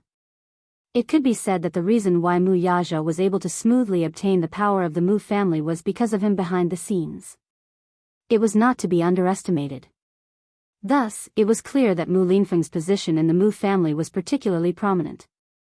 It was not because of anything else, but because he held a frightening amount of power in his hands. When a family developed to a certain scale, it was no longer a simple business family. The reason why Dishing Financial Group was able to control more than half of the country's business lifelines was not only due to Mu Yaja's ruthless methods and extraordinary capabilities, but also due to the Mu family's supreme centralization of power. It could be said that Mu Linfeng's status was on par with Mu Yaja's. It was just that, due to his identity, he could not be completely exposed to the public. Thus, very few people knew of his name. Wuxia sat down at the dining table. Just as he sat down, Mu Linfeng spoke first. I heard that the banquet yesterday went very smoothly. Chapter 1138. Mu Linfeng discreetly studied Wuxia's expression, which was as calm as usual. Inwardly, however, he was a little displeased. I heard that you danced with Princess Charlotte at the banquet last night. You did well. Wuxia's tone remained indifferent. Lowering his head, Mu Linfeng set the newspaper aside and wiped his hands with a wet towel. This morning, Duke Hansbach of Morocco's imperial family hinted to me that Princess Charlotte has feelings for you. Princess Charlotte is the beloved daughter of Morocco's eldest princess, Caitlin. She has an outstanding appearance and a net worth of $1.2 billion. She's now the second in line to the throne. Arrange a time for you to meet her later. Try to get to know each other better. Wuxia's gaze froze. He abruptly looked up, his gaze cold. He suddenly understood why second uncle had specially summoned him to leave the country. He was trying to use his brain again. Wuxia was very displeased with Mu Linfeng's decision to arrange a relationship with the imperial family's princess on his own accord. However, given Mu Linfeng's seniority, he could not expose him openly. He merely said expressionlessly, "There's no need for a meeting, is there? I'll be returning home after tonight.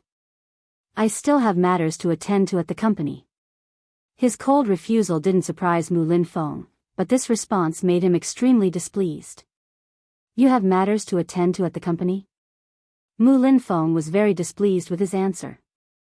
He snorted and said casually, I think you're the one who's thinking about that woman.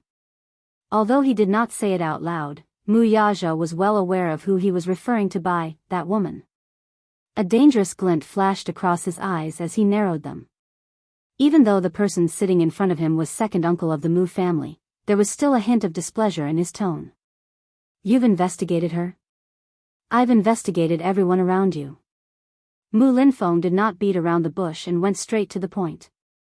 Wuxia's expression changed. His eyes turned slightly cold, but it only lasted for a fleeting moment before disappearing from his sight. Still, deep down, he still felt uncomfortable with Mu Linfeng's action.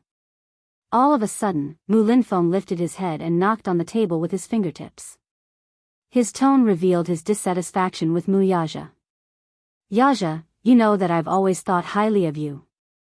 Among all the people in the Mu family, second uncle values you the most. I've done my best to help you become the head of the Mu family.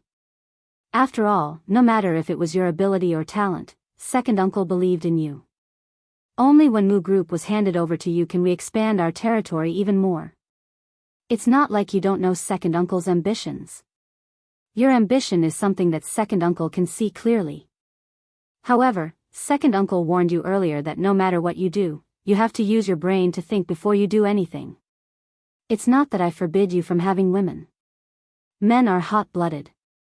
You're in the prime of your life, so you should have a few women by your side. You can have a woman, but not Yunshishi. At the end of his words, Mu Linfeng emphasized the word not. His resolute attitude was not to be questioned. Chapter 1139.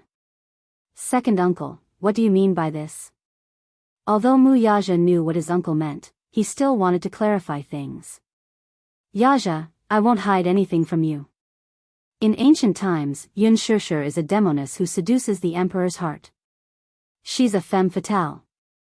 If you keep her by your side, she'll only become a hindrance to your ambition and a stumbling block. In ancient times, how many emperors lost their empire because of a momentary lust? I don't wish for such a thing to happen to you.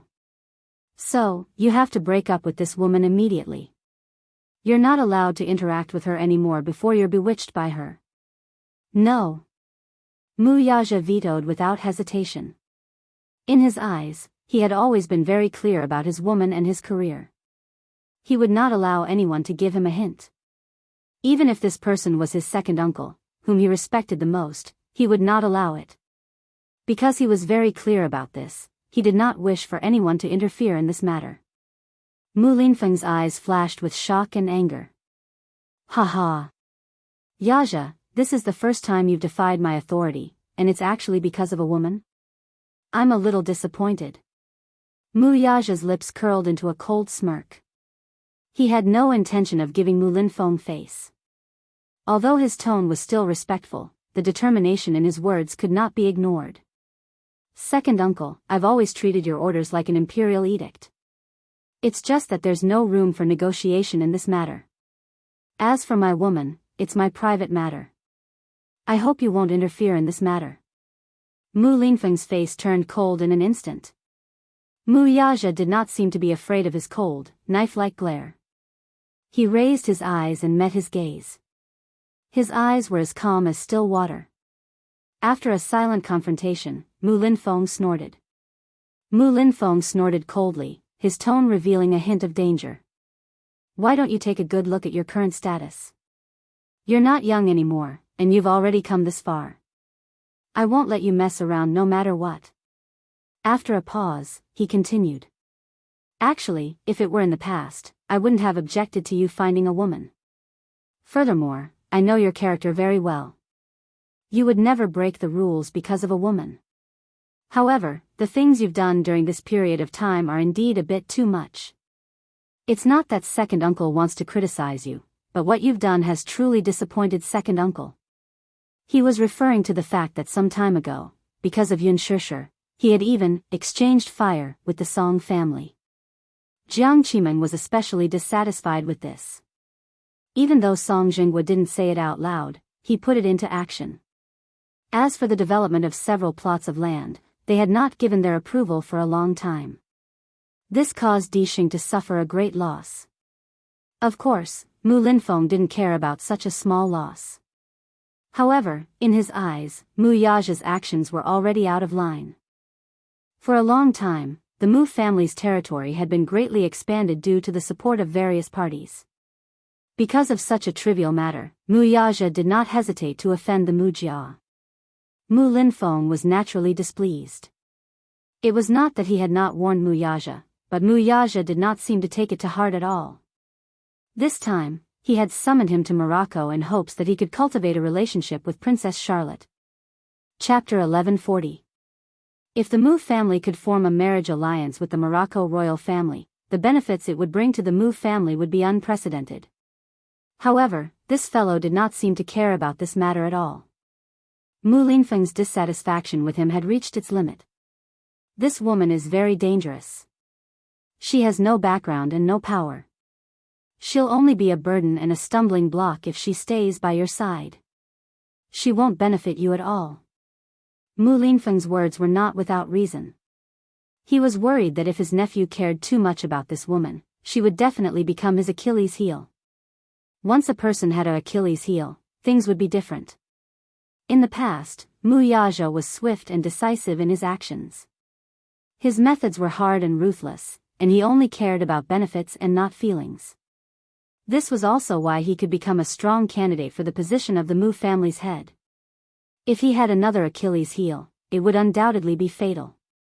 Mu Yaxia remained silent and did not say a word. Mu Linfeng spoke again, guiding him patiently. I have to give you a piece of advice. As the saying goes, it's lonely at the top. Many people are coveting your position now. If you make one wrong move, you might lose everything. Since this woman's existence will endanger you, I can't let this matter rest.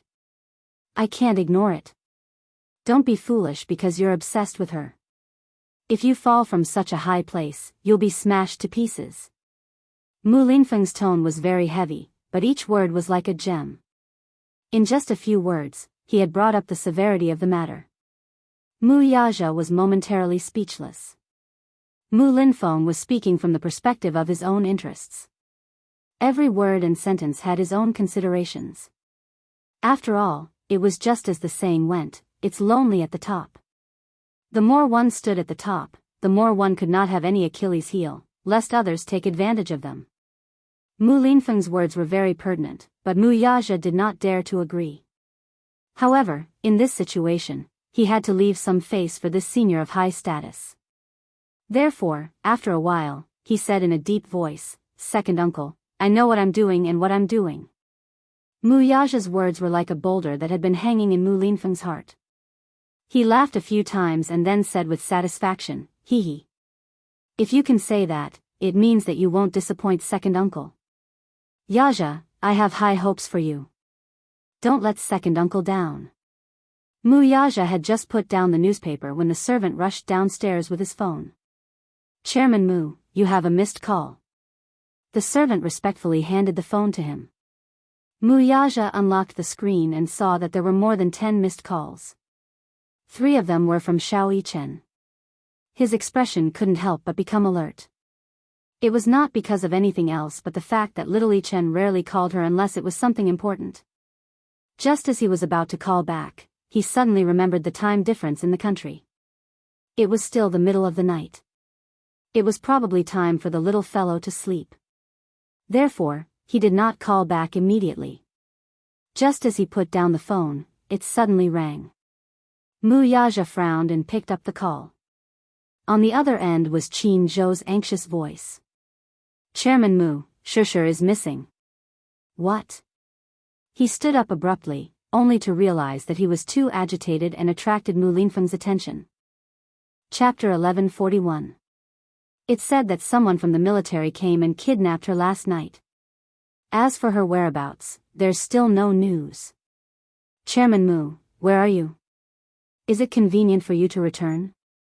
Qin Zhou, who had always been calm, could not hide the anxiety in his voice. Mu Yaja's brows furrowed. "Military?" Mu Yaja's first suspicion was Mu Linfeng. However, on second thought, it was impossible. Mu Linfeng would not do such a thing. From a certain point of view, this second uncle respected him a lot. Even if he did not want any hidden dangers around him, he would not kidnap his woman without a word. "Have you sent someone to look for her?" "I have, but we haven't been able to find her." "Wait for me." Mu Yaja put down his phone and took his coat from the hanger. He ordered, "Arrange a flight, I'll return immediately." "What do you intend to do now that you're back?" Mu Linfeng suddenly raised his head with suspicion in his eyes. "Why are you in such a hurry?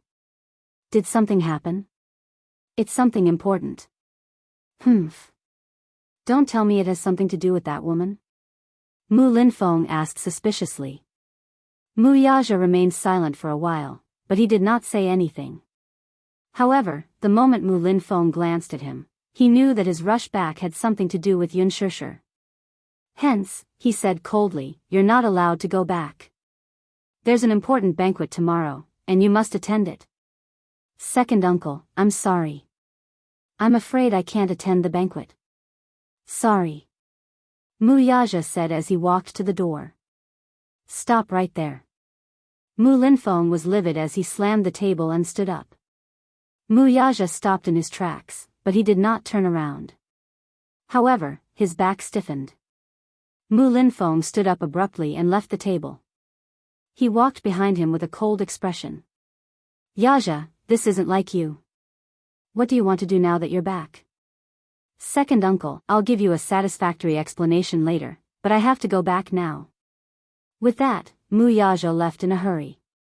Mu Linfeng stared fixedly at his back view. His eyes slowly narrowed as a dangerous glint flashed across them. This woman was indeed a scourge if she was left alive. Look at how his nephew was bewitched to the point where his soul left his body. The gloomy underground warehouse was damp and dusty. Yun Xianxia struggled to open her eyes. The pain seeped into her bones, and her entire heart was trembling.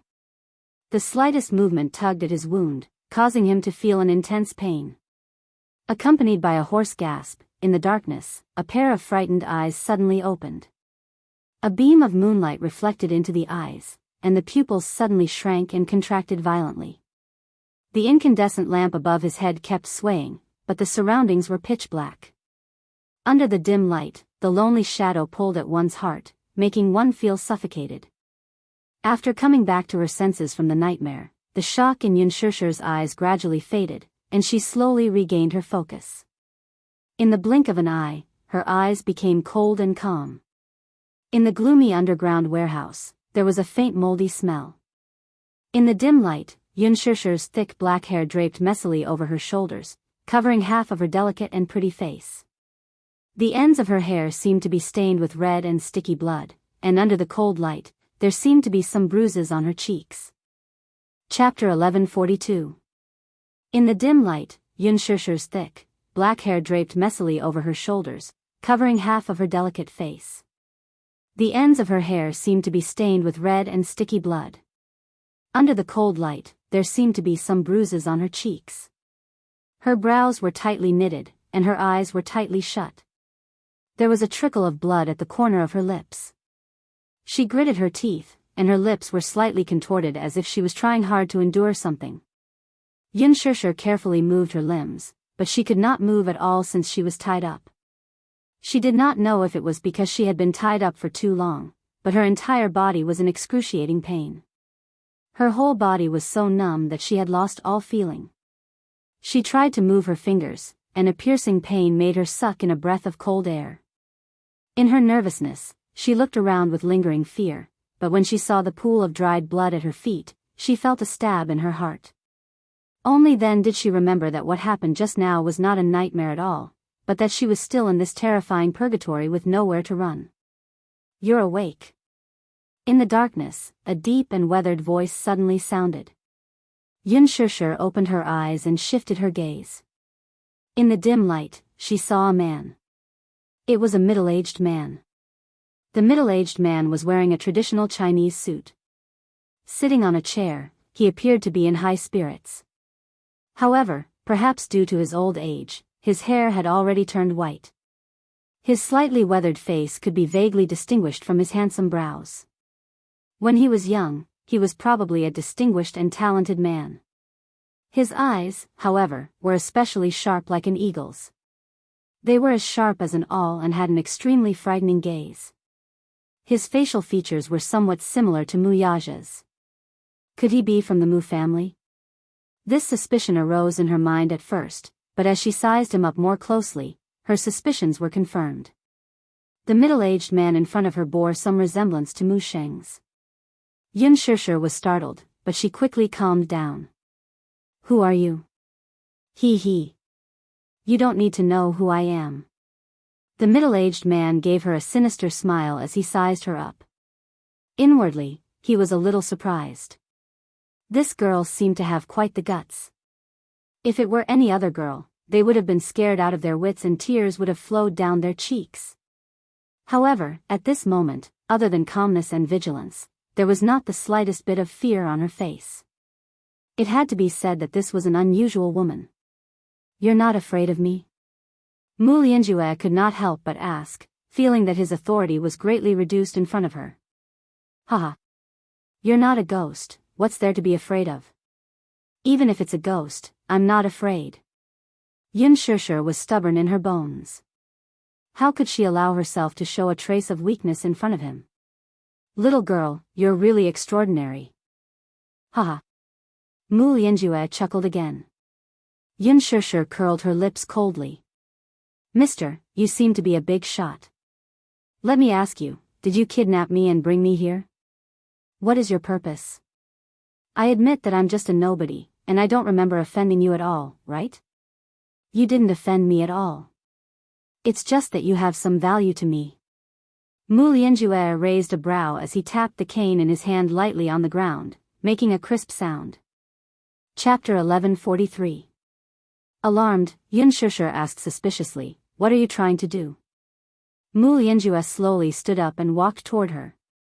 He held her face and sized her up for a while.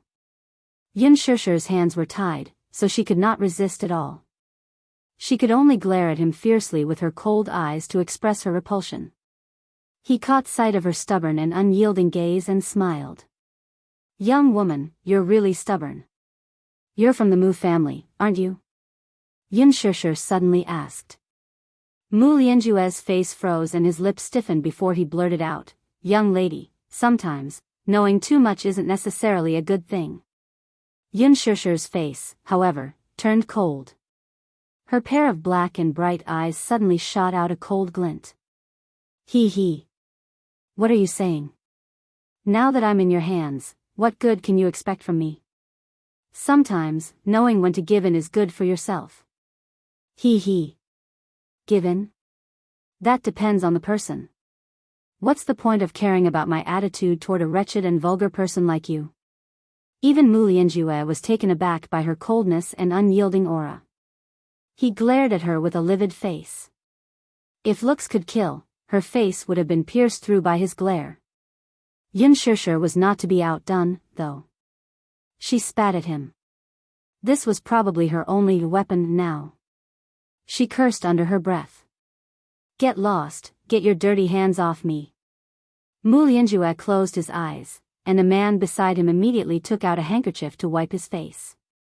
Following that, the man glared fiercely at Xianxia and was about to step forward aggressively. He clearly wanted to teach this arrogant woman a lesson. Mu Lianjue stopped him, though. Wait.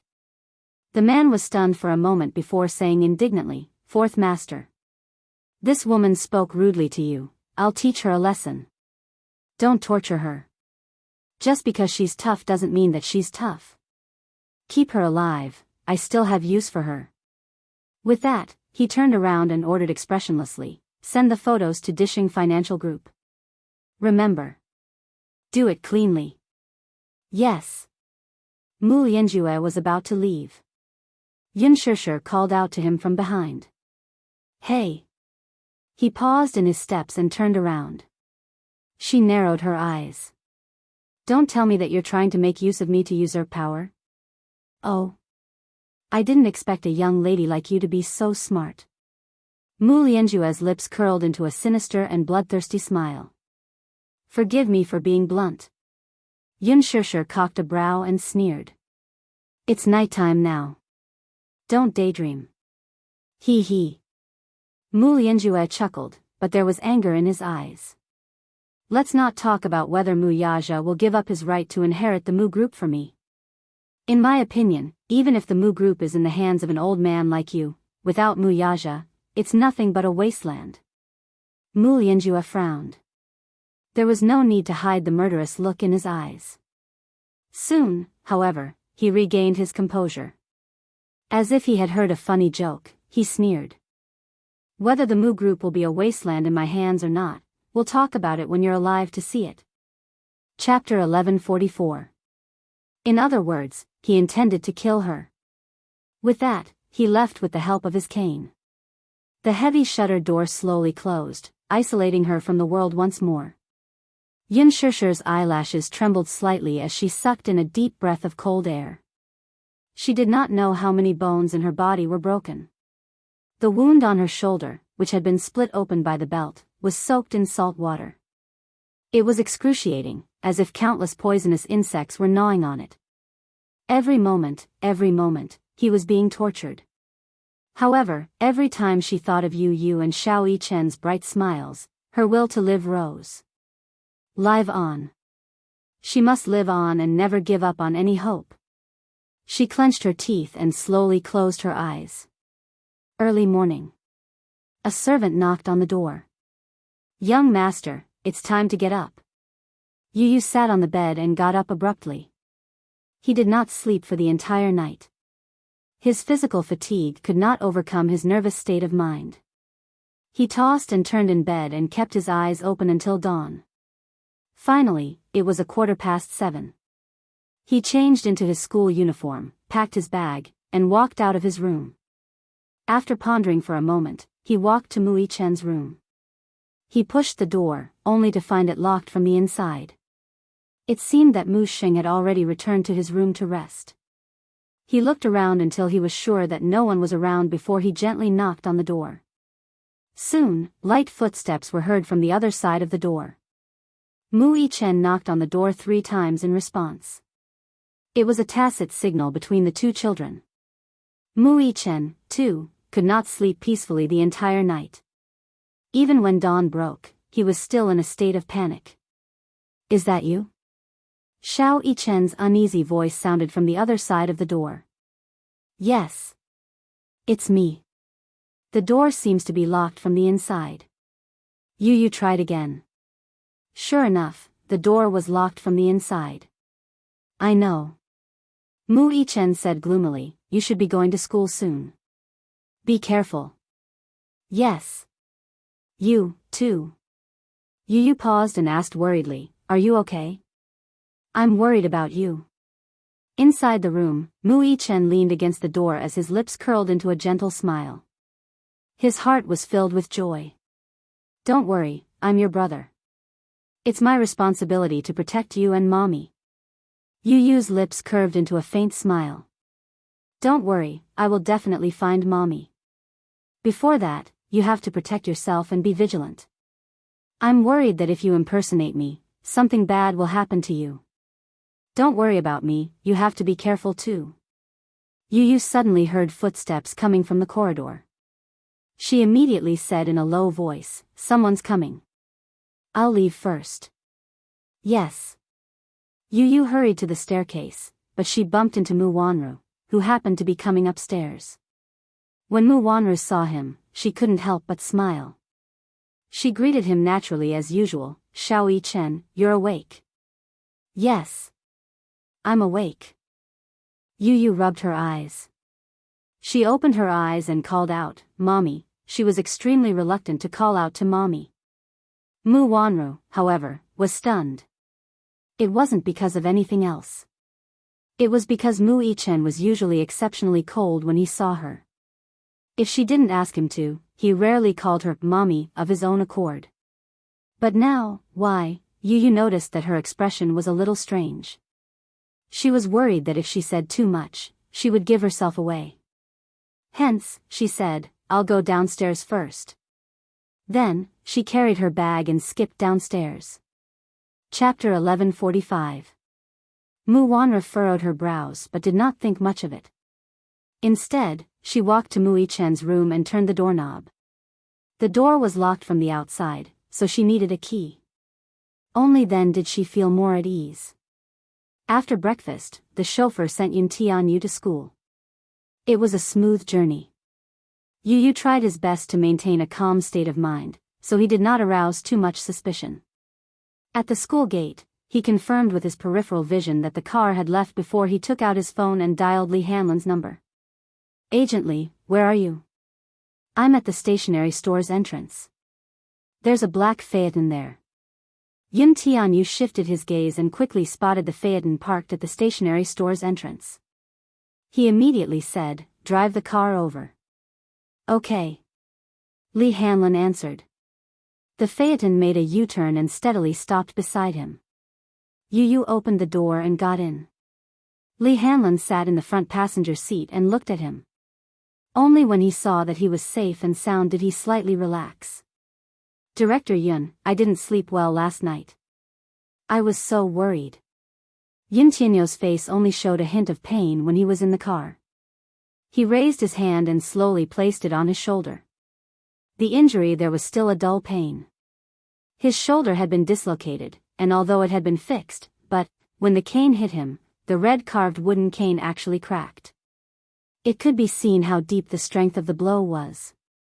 It was just that, in order to disguise herself as Little Yichen, she had to pretend to be normal.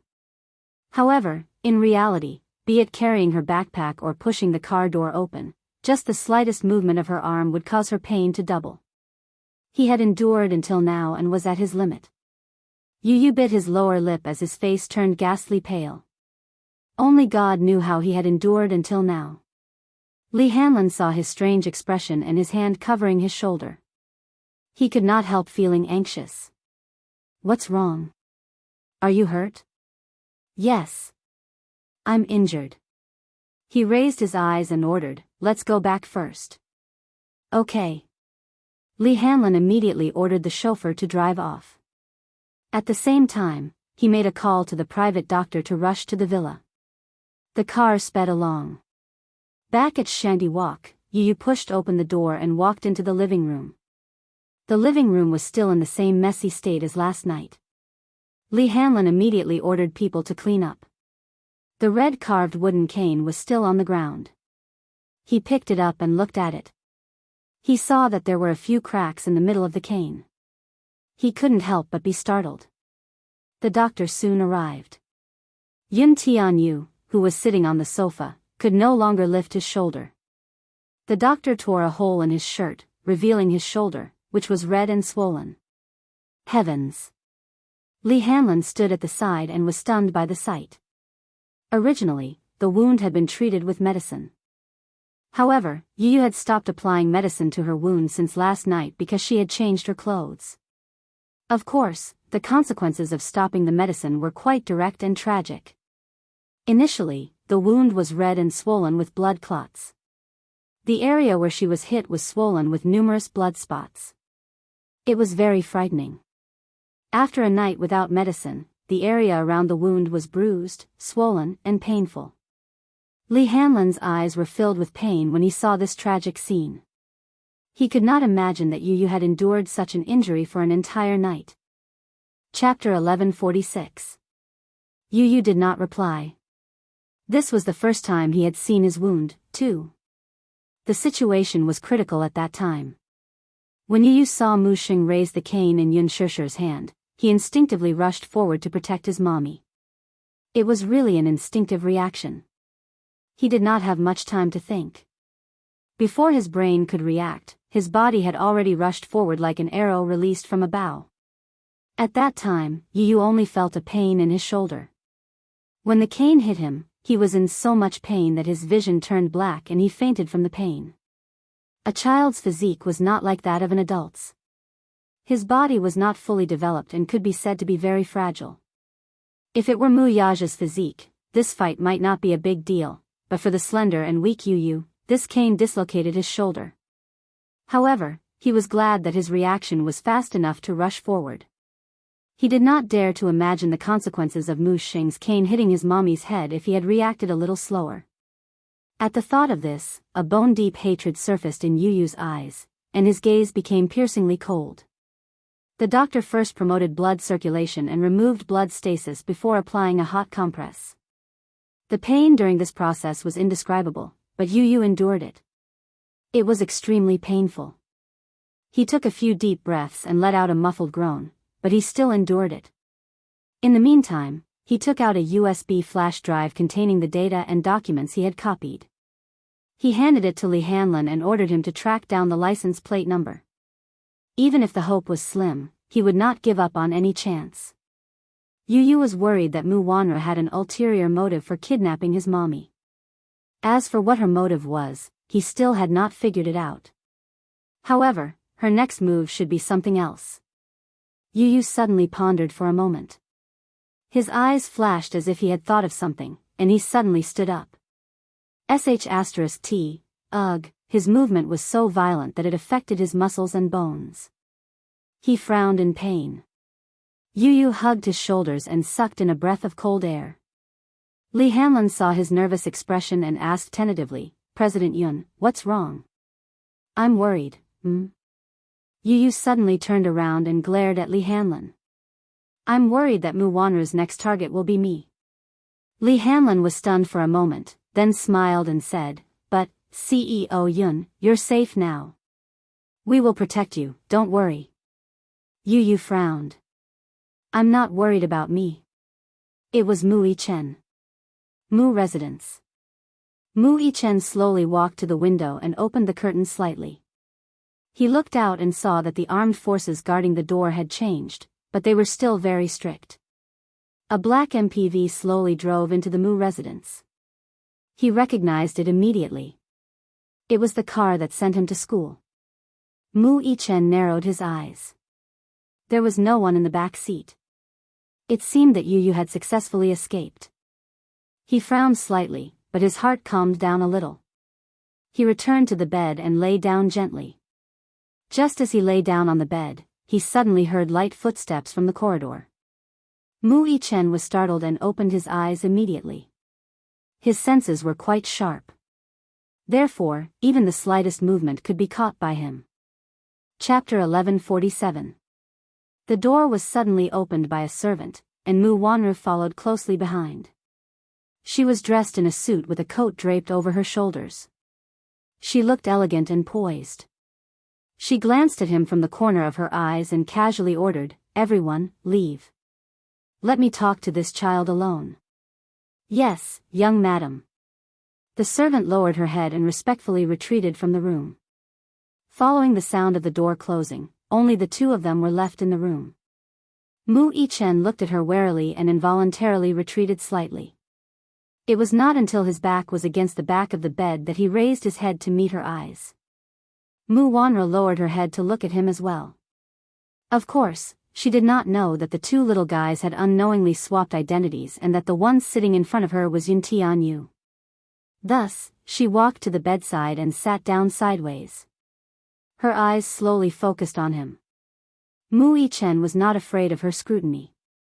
Instead, he raised his head and met her gaze expressionlessly. Mu Wanru could not help feeling surprised. This little fellow was a little different from yesterday. Last night, when he looked at her, his eyes were filled with hatred and coldness as he avoided her gaze. Today, however, he did not avoid her gaze.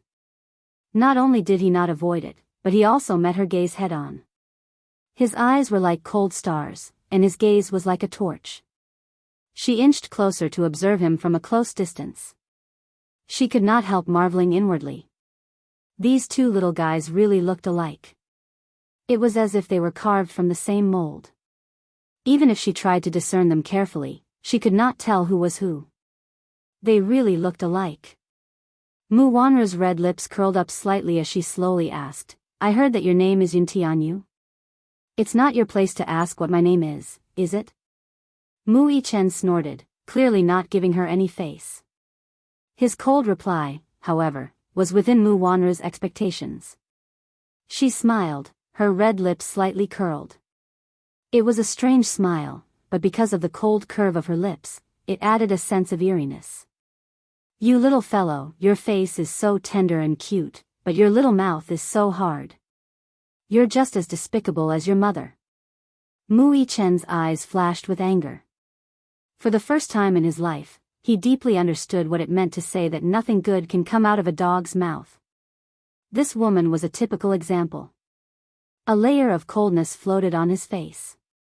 On his small face, a somewhat displeased sneer emerged.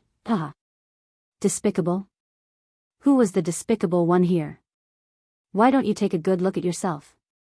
How dare you talk about my mommy like that? Bad woman. Mu Yichen was completely enraged. Before this, he still had some feelings for Mu Wanru. After all, they had been together for 7 years. Although their feelings were not strong, at least, he still had some feelings for Mu Wanru. However, once his bottom line was crossed, he would not tolerate it.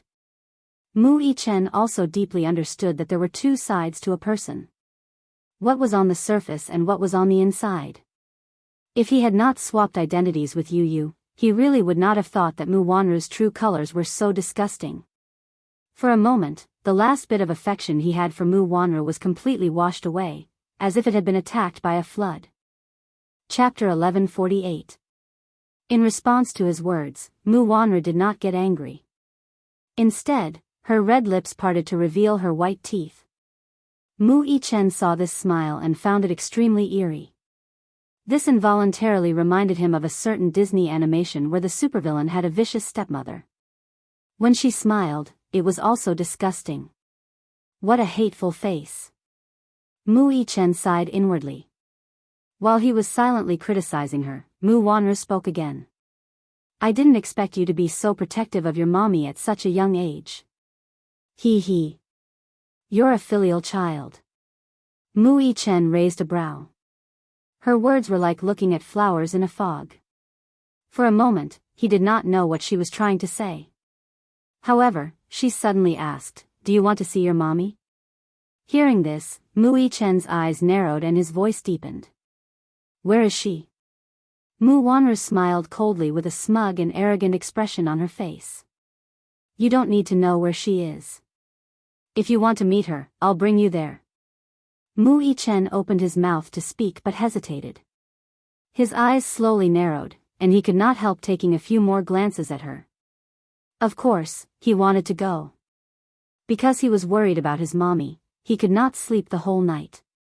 He tossed and turned in bed, not knowing her whereabouts. She said that she could bring him to meet her. Mu Yichen really wanted to go, even though he knew that Mu Wanru might have ulterior motives. After all, after seeing through Mu Wanru's true colors, he was keenly aware that her motive was not pure. Yu Yu had previously warned him. When the car that sent him to school returned and he was not in it, it meant that he had safely escaped. Since he had escaped safely, there was no need for him to disguise himself as him. After all, in the current situation, restoring his identity was the safest option. Although the Mu residence was heavily guarded by the armed forces, their target was Yun Tianyu and not him. He was safe. However, Mu Wanru told him that she could take him to see Mommy. Mu Yichen's heart stirred. He was somewhat shaken. He knew that his concern would cause him to panic, but his heart would not be at ease if he did not receive any news from his mommy. Mu Yichen pondered for a moment and suddenly looked at her suspiciously. His eyes were probing. Don't tell me you have some ulterior motive? What motive do you think I have for you? Mu Wanru smiled contemptuously. Don't worry, I'm just taking pity on you for protecting your eyes, so I'm bringing you to see your mommy. It's up to you whether you want to go or not. This sentence had the intention of loosening the reins only to grasp them better. Mu Yichen gritted his teeth and said without hesitation, fine. Take me there. But I'm warning you, don't play any tricks. Mu Wanru sneered. This little rascal actually sternly warned her not to play any tricks. He was just a weak little rascal, what right did he have to warn her? With Mu Wanru's identity, she could naturally enter and leave the Mu residence freely.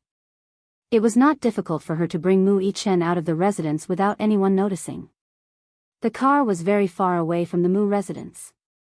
Mu Yichen was asked to cover his eyes. Cover your eyes. Was she worried that he would remember the route? Chapter 1149. Mu Yichen gave a cold harumph but didn't resist as he covered his eyes. Did she think that by covering his eyes, he wouldn't be able to remember the journey? During field training, he had to travel back and forth in the forest blindfolded without any tools to tell the direction. He was no stranger to this kind of training. Hence, Mu Yichen cooperatively covered his eyes with the blindfold. His cooperation surprised Mu Wanru. This child was too well behaved. But a child was still a child after all. He was so gullible that he took the bait with just a few words. Mu Wanru was so pleased with herself as she lowered her head to look at Mu Yichen's fair and handsome face. Her eyes were suddenly filled with a sinister and cold luster. The moment she thought of how this child was Yun Shusher's flesh and blood, she couldn't help but want to strangle him to death. As she thought of this, her hands were already moving uncontrollably. Mu Wanru suddenly stretched out her hand and tried to strangle him by the throat. However, before her fingertips could touch his neck, Mu Yichen suddenly turned his hand and raised his hand to hold her hand tightly. His hand was small and tender, but for some unknown reason, when he held her hand tightly, those 5 seemingly delicate fingers contained such a terrifying power. So much so that when he held her hand, he used so much strength that it was as if he wanted to break her fingers. Mu Wanru didn't expect his strength to be so terrifying. Her hand was held tightly by him and she felt a sharp pain from her 4 fingers which caused her to scream out in pain. Ah! Her scream alarmed the chauffeur and bodyguards in the front seat and they all turned their heads around. They saw that Mu Yichen had subdued her in a few moves. With a grappling hand, he held both her hands behind her back and twisted her 10 fingers into a strange angle. The more she moved, the more pain she felt. Mu Wanru was in so much pain that she broke out in cold sweat. Mu Yichen coldly snorted and suddenly pulled off the black cloth covering his eyes.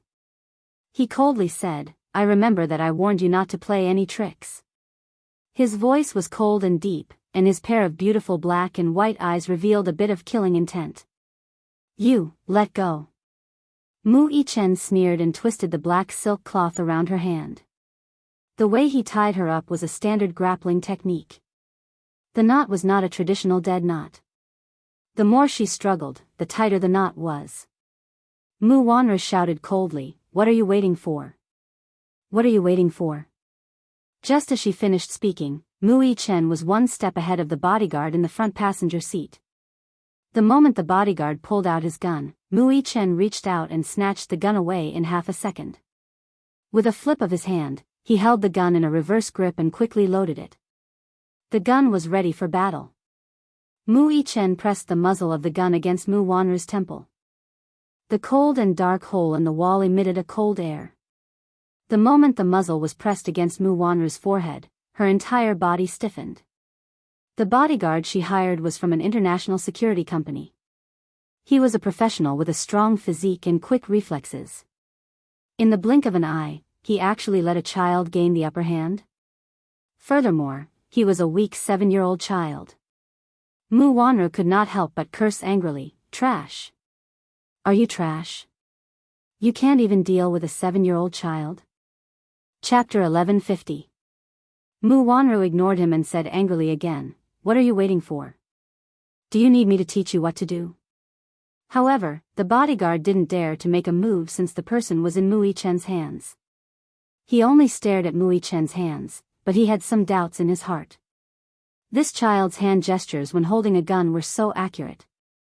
It was a little unusual.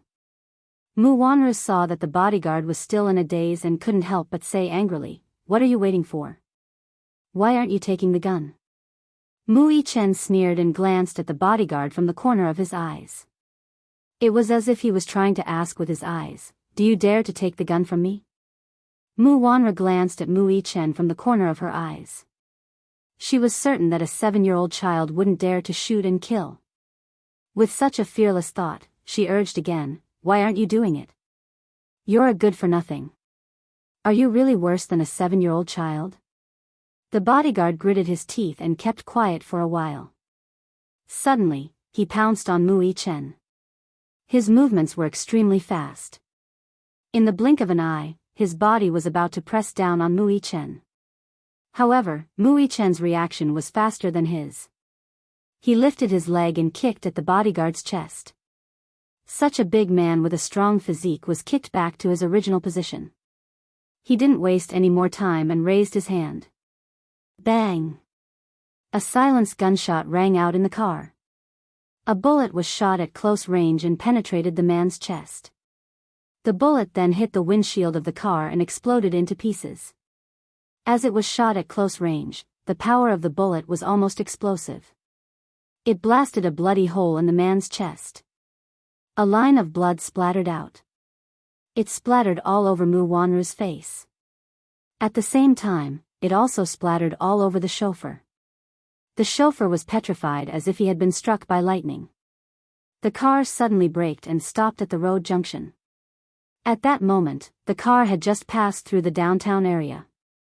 Because of the sudden braking, it stopped at the road junction in the suburbs. Along with the sound of engines, a passing truck whizzed past. Mu Wanru's head hit the back of the seat.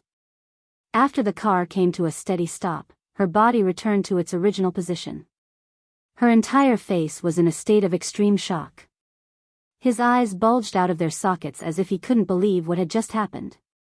This child, he actually opened fire. Moreover, he had killed a person right in front of her. The blood that splashed onto her face, still boiling hot, seemed to remind her of what had just happened. As for the person who was still alive and kicking just a moment ago, at this moment, he had already turned into a corpse that was gradually turning cold. Lying on the passenger seat, he didn't even have time to close his eyes. It was inexplicably miserable. Mu Wanru's red lips trembled as her eyes darted around frantically. Her eyelashes trembled violently. Hee hee. Mu Yichen's cold laughter suddenly rang in her ears. "You really think that I don't dare to shoot?" Mu Yichen asked coldly as he pressed the muzzle of the gun even tighter. Mu Wanru caught a glimpse of his finger on the trigger from the corner of her eye. She was so frightened that her entire body was trembling non-stop. Suddenly, she didn't dare to say a word. Mu Yichen stared at her coldly, his eyes cold. "Continue driving." Mu Yichen turned his head and ordered the chauffeur. Chapter 1151. He was just an ordinary chauffeur. He had never seen such a tragic scene. Beside him was a corpse. Now, he was scared out of his wits. "Drive." Mu Yichen ordered again. The chauffeur asked for Mu Wanru's opinion with a trembling voice. "Why, young madam, this listen to him. Drive. Mu Wanru wanted to live. Although she knew that this child would not necessarily kill her, it would be disadvantageous to her if this dragged on. The chauffeur naturally obeyed the order. He stepped on the accelerator and the car shot out like an arrow. Along the way, the car sped along, and the scenery outside the window flashed by in a flash. Mu Wanru's hands were tied and she was thrown to the side of the seat. Her whole body was curled up. Mu Yichen leaned against the back of the seat and played with the gun in his hand. To him, the cold gun in his hand was not a lethal weapon but an ordinary toy. Mu Wanru thought about it and found it very strange. According to the information she had gathered, Yun Tianyu had a weak body and could not possibly be so agile. Mu Wanru sized him up from the corner of her eyes carefully. After careful comparison, the child in front of her seemed to be taller and stronger than the real Yun Tianyu she saw last night. She suddenly recalled something. The child in front of her had such sharp reflexes and such a cold gaze, but it made her think of someone. Could it be Mu Yichen? She was startled and silently uttered his name. Mu Yichen's eyes darted around coldly. What's wrong? It's really you? Mu Wanru was so shocked that her face turned ghastly pale. She hated herself for her slow reaction and even more for her carelessness. She had known Mu Yichen for 7 years, yet she had mistaken him for Yun Tianyu just because the two children had swapped clothes. Mu Wanru suddenly recalled Yun Tianyu's awkward greeting in front of her this morning. At that time, she had vaguely sensed that something was wrong, but she didn't think too much about it. It was probably because she subconsciously thought that 2 7-year-old children wouldn't be able to scheme to this extent. But now, he was deeply shocked by the quick-wittedness of the two children. How could ordinary children think of this? Mu Wanru gritted her teeth so hard that she almost crushed them. She hated herself for being careless. Mu Yichen, however, thought coldly that if he had not swapped identities with Yun Tianyu, he would not be able to see this woman's true and ugly face.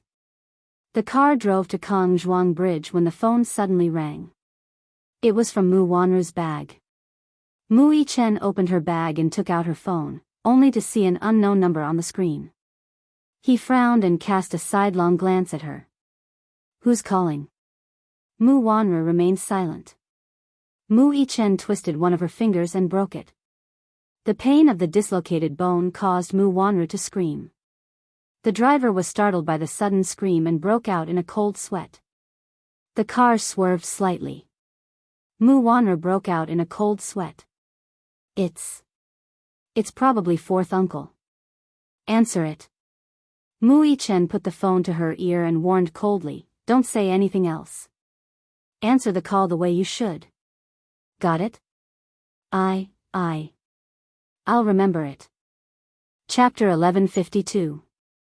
Mu Wanru bit her red lip and hurriedly nodded. Why yes. Mu Yichen swiped the screen to answer the call and turned on the speakerphone. How could he give Mu Wanru a chance to play tricks? He turned on the speakerphone right away. He wanted to hear what they had to say. Fourth uncle? Mu Lianjue's voice sounded from the other end. Where's the child? He's already in the car. I'm already on my way there. Mu Wanru's voice still carried a tinge of fear. Mu Lianjue, on the other hand, was sharp and alert. What's wrong with your voice? It sounds a little weird. Mu Yichen pressed the muzzle of the gun against her acupoint and squeezed it a little. Mu Wanru resisted the urge to scream. She knew very well that if she screamed, even if Mu Yichen did not kill her, he would definitely break a few of her bones. Thus, she tried her best to suppress the trembling in her voice and smiled. It's nothing. I just caught a cold, so my voice is a little hoarse. Where's Mu Sheng? Has he taken his medicine? I've already given it to him. Where is he now? In the bedroom. He. I heard that Mu Yaja is on his way back to the country. Everything is going according to my plan. Don't mess it up. Once I get the share transfer agreement, I won't forget to reward you. Mu Wanru's red lips parted, but at this moment, the smile on her face was as ugly as it could be. Her voice was also filled with indescribable bitterness. He he. He he. Wanra thanks fourth uncle first. The call was quickly hung up. After hearing the entire call, Mu Yichen's face turned colder. Did you do something to the great master's medicine? He suddenly spoke, but his voice was abruptly frosty.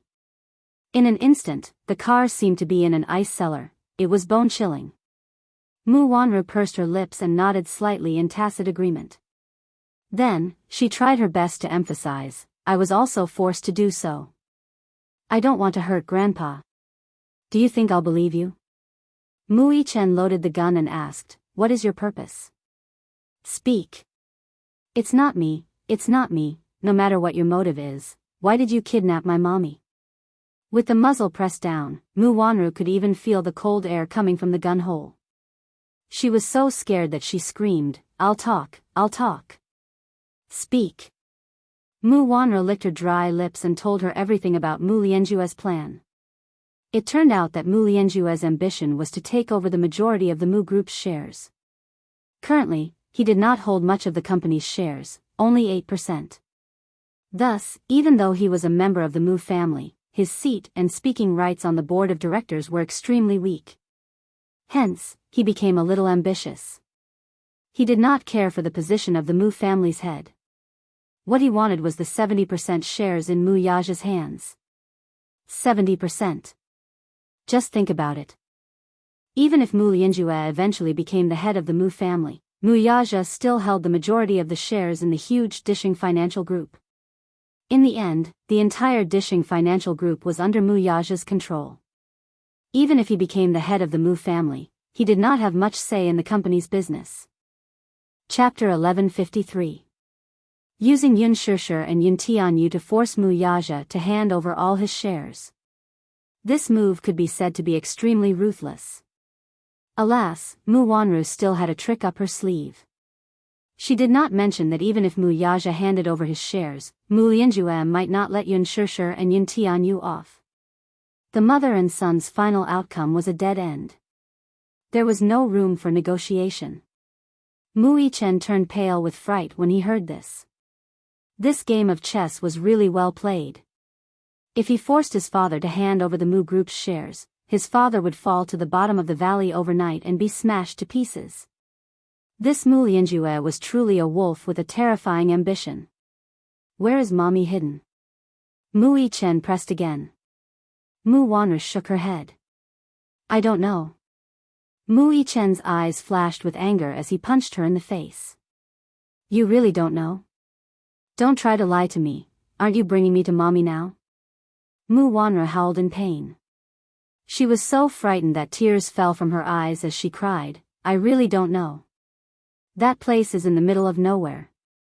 There's no name, and even the GPS can't locate it. It's a very remote place, I really can't tell where it is. Just as she finished speaking, she suddenly coughed and spat out a mouthful of blood. Mu Yichen's punch had actually broken a few of her front teeth. Mu Wanru was still in a state of shock as she stared at the few white teeth amidst the blood. Where did Mu Yichen get his strength from? Don't play tricks. Mu Yichen coldly said. Do you really think that I won't dare to shoot you? It's true. I'm really not lying to you. Even if you shoot me with bullets, I really don't know where that place is. At this point, do I still need to hide anything from you? Mu Yichen pursed his lips and sneered. He suddenly raised his wrist, activated the DPS tracking function on his watch, and sent a tracking message to Yun Tianyu's watch. The car sped along. His signal would be transmitted to Yun Tianyu's watch every 1 kilometer. Mu Yichen put away his gun. Mu Wanru heaved a sigh of relief when she saw his action. Just now, she was so frightened by him that she almost wet her pants. Mu Wanru wanted to cry but had no tears. She never thought that she would be defeated by a child. The car was still moving at a high speed. However, as time passed, the scene outside the window became more and more desolate. It seemed that this was a rather remote place. Mu Yichen looked at his watch. The GPS signal was getting weaker in the wilderness. Mu Wanru did not lie to him. In such a desolate area, even if he wanted to, it would be difficult for him to pinpoint the location accurately. 10 minutes later, the car stopped at a deserted place. Mu Yichen put the rope around Mu Wanru's neck and pulled her out of the car as if he were leading a dog. Mu Wanru suddenly felt a sharp pain in her neck. She felt strangled and suffocated as she rolled out of the car. "Bring me there," Mu Yichen ordered. His height did not reach her chest, so Mu Wanru had to lower her body to cooperate with him as she carefully followed behind him. At this moment, she firmly believed that even if this boy did not have a gun, he could easily kill her. Chapter 1154. Following Mu Wanru's direction, Mu Yichen arrived at the entrance of the warehouse. He kicked the door open with all his might. Soon, a commotion could be heard from inside. "Who is it?" A man's questioning voice could be heard from inside. He didn't open the door for everyone who came. Mu Yichen tugged at the rope around Mu Wanru's neck. Mu Wanru cried out in pain and hurriedly shouted, "It's me. Quickly open the door. Quickly." A series of noises could be heard from inside. The door to the warehouse slowly opened. Mu Yichen grabbed Mu Wanru and pressed the loaded gun in his hand against her forehead. Mu Wanru had undoubtedly become his hostage. If everything went smoothly, he could use Mu Wanru as an exchange to redeem his mother. Even though he knew that this move was a little dangerous, he was still very confident that he could bring his mother out of this unscathed. Perhaps, from a certain point of view, Mu Yichen was smart at times, but this intelligence did not seem to be thoughtful enough. Mu Wanru was indeed a hostage in his hands. However, he did not think carefully about whether Mu Wanru or Yun Shishir was more important to Mu Lianjue. To him, Yun Shishir could be exchanged for Mu Yaja's shares. Mu Wanru, on the other hand, was merely a chess piece that was not important to him. Once she lost her value, she was a chess piece that could be casually discarded. She was not worthy of his attention at all. Hence, Mu Yichen's current thinking was a little too naive. Could he use Mu Wanru as a bargaining chip to redeem Yun Shishir? However, at this critical juncture, this was all he could think of. It was still the same saying, too much concern made one confused. In a way, he was not as calm as Yun Tianyu, so it was not easy for him to think so much. The door to the warehouse slowly opened and everyone came out to welcome them. However, when they saw Mu Yichen standing at the door, their gazes fell on Mu Wanru, who was being held by him. They were confused and did not immediately understand the situation. What was going on? Mu Wanru raised her head and saw them. She could not help crying out, "Save! Save her! Quickly save her! Shut up!" Mu Yichen turned his head and swept a glance at the group standing at the door. All of them were tall and muscular, especially the man who stood at the head of the group. He had a scar across his entire face, making him look ferocious and terrifying. He pursed his lips and asked coldly, "Where is she? Where did this little brat come from? He's still wet behind the ears. Look at him, he hasn't weaned yet, right? What is he up to now?" A man in the crowd sneered mercilessly. This person was none other than the man who had wanted to defile Yun Shishir that day. He looked at Mu Yichen with disdain as he sneered at him. However, before he could finish his words, Mu Yichen raised his hand and pulled the trigger. Along with the sound of a gunshot, a bullet pierced through the air, and in a split second, the bullet accurately hit his glabella. That man still had a contemptuous sneer on his face, but a bloody hole suddenly appeared between his brows. The back of his head exploded, and red and white blood splattered on the people beside him. After the bullet pierced his glabella, it hit a man behind him and penetrated his shoulder. Chapter 1155. Mu Yichen was holding a desert eagle in his hand. It was very powerful and had a considerable lethality. The sound of a gunshot left everyone dumbfounded. The man who was shot between the eyebrows fell to the ground weakly and stopped breathing. Circles of blood rippled out, but it was real and dazzling. Everyone was inexplicably shocked. Who would have thought that a 7-year-old child could raise his hand and shoot so accurately and hit someone between the eyebrows? His shooting skills were so outstanding. Such terrifying shooting skills could only be achieved by adults who had received professional training. How did this child do it? While admiring Mu Yichen's outstanding shooting skills, the leader of the knife-scarred men looked carefully again and saw Mu Yichen holding Mu Wanru. He narrowed his eyes and recognized this woman who had been ravaged beyond recognition. She was half his master, and a trace of nervousness appeared on his face. Where is she? Mu Yichen raised his arrogant chin slightly and signaled to them with a pair of cold eyes. His thin lips opened slightly and a cold voice escaped. Take me to see her. See who? The knife-scarred man was stunned. Perhaps it was hard to imagine such a strange scene in front of him at this moment. A 7-year-old child holding an adult woman in his hands and pointing a gun at her. He was mature and steady, but it was not like a child of this age at all. Mu Yichen was too lazy to talk to them. The muzzle of the gun was pressed against Mu Wanru's temple. Such a threatening action, but Mu Wanru was not happy with it. She was so scared that her legs were trembling. She hurriedly shouted, "Take him to see Xianxia." Why aren't you taking him to see her? The knife-scarred man's eyes revealed a hint of danger, but he had no intention of dodging. What? Are you resisting me? Mu Yichen's eyes were also cold. He was not afraid of his majesty at all and asked coldly. Mu Wanru was so shocked that she could not form a coherent sentence. She just kept repeating, "Take him to see her. Take him to see her. He really knows how to shoot. Don't underestimate this kid. He really knows how to shoot." The knife-scarred man's expression changed a little. Then, he turned his gaze and gestured.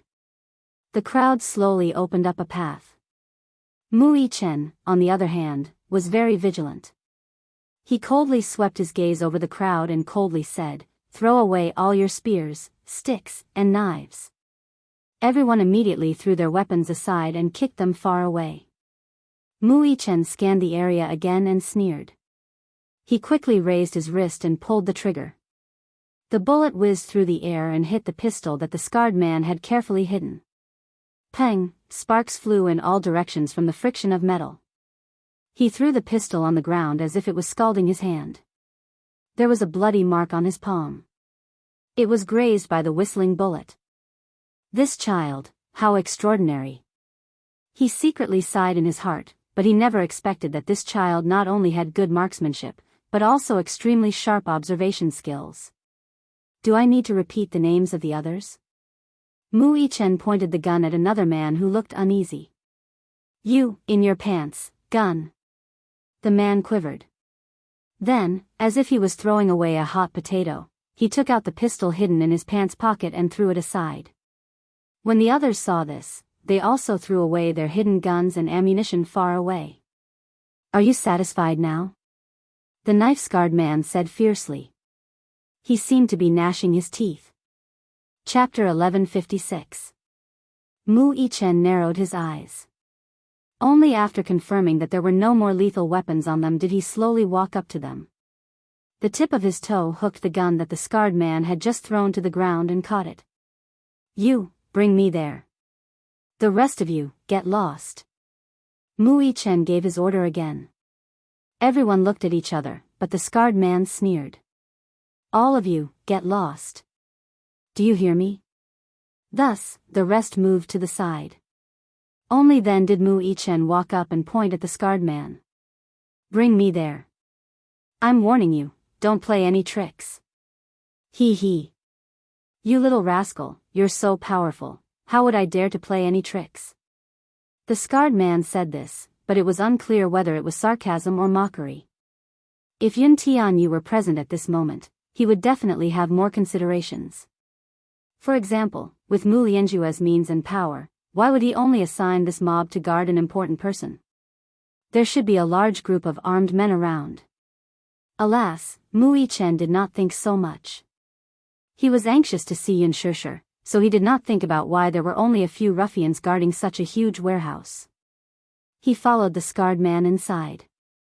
The heavy shuttered door slowly closed behind them as the three entered the warehouse. Only a small incandescent lamp was lit in the huge warehouse. The whole place was dark, heavy, and airtight. There was only a small skylight for ventilation. In the dim light, the air was filled with dust. Mu Yichen was on his guard again. He held Mu Wanru tightly in his hand as he cautiously surveyed his surroundings. The scarred man led him to a metal cage. Mu Yichen's eyes landed on the woman in the cell as he stopped in his tracks. Xianxia was curled up in a corner.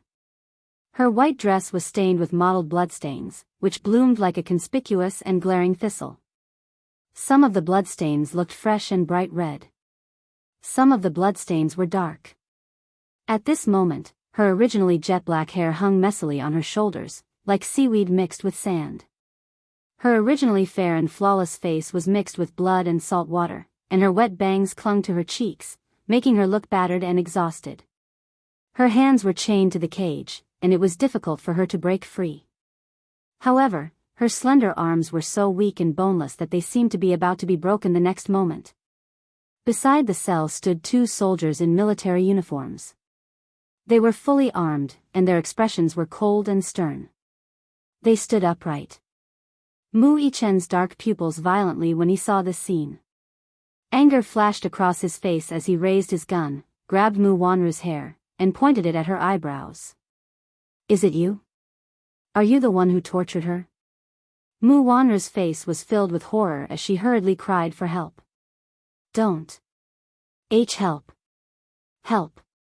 Shut up." Mu Yichen shoved the gun muzzle into her mouth and loaded it. "Otherwise, I'll break your mouth." Mu Wanru turned pale with fright. With the muzzle in his mouth, when he loaded the gun, every tiny sound made by the gun made her hair stand on end. Chapter 1157. She didn't want to die. Mu Wanru screamed in despair in her heart. Her eyes were wide open, and large drops of tears fell from her eyes. Her pitiful look triggered the disgust in his heart. Mu Yichen pressed the gun against her throat fiercely. His eyes were bloodshot as he held the trigger tightly while he ate. "What did you do to my mommy? What did you do to her?" He was like an injured little beast, roaring in her ears. Mu Wanru was terrified and didn't dare to move. She could only open her eyes and make intermittent sounds. "No. Don't. Ugh, don't kill her. She didn't want to die. She really didn't want to die, let her go." Mu Yichen raised his head. His eyes were bloodshot, and his lips curled into a cold smile. "Let my mommy go." The scar-faced man was indifferent and looked at him coldly. Mu Yichen's heart stopped. "What? I told you to let her go. Didn't you hear me?" "I heard you, but I can't do it," the scar-faced man said coldly. "Her life is still in my hands." Mu Yichen grabbed Mu Wanru's hair and signaled with his eyes. "How about we make a deal?" "This deal is not worth it." The scar-faced man snorted. "I didn't expect you to come knocking on our door. It saves us the effort of tying you up." "What do you mean?" The scar-faced man laughed deeply and then clapped his hands lightly. Soon, the lights in the warehouse lit up. As the lights lit up, the darkness retreated. In the warehouse, more than 10 armed forces were exposed under the lights. Every one of them was fully armed and looked alert. Mu Yichen's eyes swept across the room, only to be stunned. Just from their attire, he could tell that these soldiers were from the special training camp. Their combat power was definitely not to be underestimated. The scar-faced man sneered. "Haha. Do you think you can walk out of here unscathed? A child is a child after all, extremely naive." Mu Yichen gritted his teeth. His eyes seemed to be dyed with blood. Because of his suppressed anger, his entire body was trembling. The knife-scarred man looked at his face with satisfaction and smiled slightly. His gaze then fell on Mu Wanru and he said bluntly, "As for the woman in your hands, you can kill her or torture her as you wish. In any case, it's impossible for us to release him." Mu Yichen sucked in a deep breath of cold air as his furious gaze landed on Mu Wanru's face. He was disappointed in her and hated her to the core. Even though he wasn't related to this woman by blood, he still had some feelings for her. At this moment, his heart was filled with mixed feelings. Over the past 7 years, the pain and regret of acknowledging a thief as his mother, coupled with the pain and injuries his mother suffered, made his heart surge with indescribable pain. How hateful. He wished he could shoot her to death.